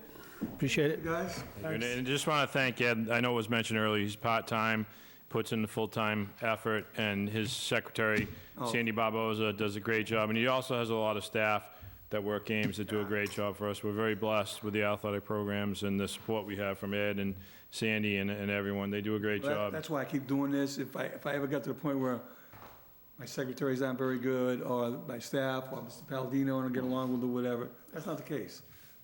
Everything's been good, I enjoy what I do, and I enjoy the help that I get, and everything's been good. Thank you. Thank you all. Thank you. Thank you. All right, we'll jump back to Dr. DeAndrea and, wait a second, no? Yes, superintendent's report. Yeah, so thank you. So I just have first the bill and payroll warrants. I ask that you approve. So moved. Second. All in favor? Aye. Aye, opposed, abstained, 400. And the other thing I just wanted to share is I wanted to say thank you to the Wareham Police. They actually invited me to a training they were doing at the Deacon's School with the fire and EMS, and they also had a number of police departments from the community, Carver, Marion, Mattapoisett, running through different scenarios, emergency situations that they could be confronted with in schools. And they've been using that school to practice the way that they would handle those situations. And they invited me and Derek Sullivan, and we got to stand in the classroom while they were running through those scenarios. So it was really good to see and exciting to see and interesting to see. And I was really happy to see it, because if we ever do have a situation, they'll be, well prepared. Thank you. That's all I have. All right, next we have the school committee calendar for 24-25. April. I just had one question on it. I know that we're all probably looking at it, thrilled that there's no meeting in June, but I know that we typically at least have one recap meeting at like right around the end or the last day of school. So I don't know if that was just happened the way that the calendar year goes next year, that we have 3 meetings in May as opposed to having a final in June as like a end of year recap. I mean, obviously I'm not trying to make us not have 2 months off, but I feel like where we get more of the final feedback for how the year ended, I find it informative, but I'll defer to the rest of you guys. It just seemed odd to have 3 meetings in May and then nothing. Right, it just the end of the school year. looks like it's the dates. I don't actually remember getting, like, end-of-year information at the June meeting. I always feel Maybe I'm like- wrong. I don't remember a lot of things. I think Jamie Wixon just mentioned to me that there were 5 Thursdays in May. Looks like it, That's, yeah. I mean, I think she just went by that, so it's a question of, do we want that? I'm or do we fine, wanna- if you guys are fine, I'm fine, but I just didn't know if it was like, I've always remembered, usually we have it like either the day before the last day of school or like right after the last day of school, the way that we haven't really had snow days in the last few years. So I was curious, because typically, usually around like June, Yeah, there's, 12th to 14th, we would the usually have something. first Thursday in June is the 5th. Which would be A week the after day the before 29th. graduation, so that wouldn't be good. Right. Yeah, And then 2 weeks later would be the 19th. which is after Which school is gets out. Juneteenth too, so. It is Right. Juneteenth, correct, Yeah. yeah, So maybe that's why Okay, so she maybe did it. that's why. Okay, I was just curious. I just didn't want it to be like, oh, hey, by the way, we forgot to add a June one. I figured I'd just bring it up. If it is the way it falls, it's the way it falls. So we get 2 months off. Yay, us. So the question I had was,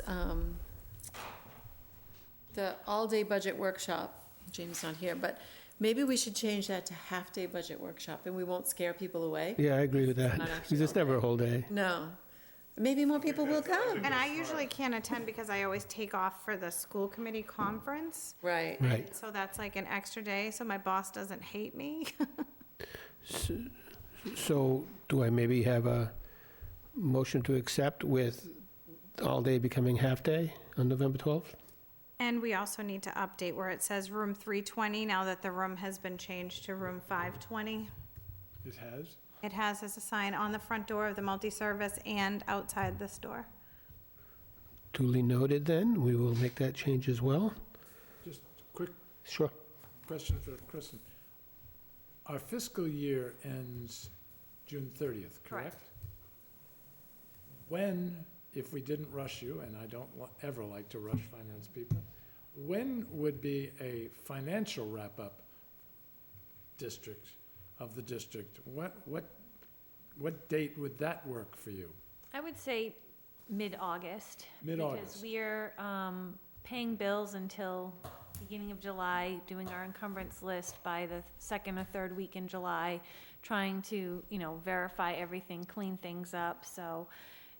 When we see a meeting, for example, on August 15th, that would be an appropriate time to expect a financial wrap-up for the year that we're in today. Yes, I think so.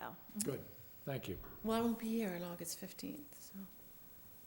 Well, now you've got an incentive to, But that isn't a reason to change the date, but I'd be sad if I missed that. I just had one more. So do we have a motion to accept the So calendar with the changes that we've made? Second. All in favor? Aye. Opposed? Abstained? 400. Any other business? Motion to adjourn. Do we have a second for the motion to adjourn? second. All in favor? Aye. Opposed? 400. The meeting is adjourned. Thank you, everybody. Thank you.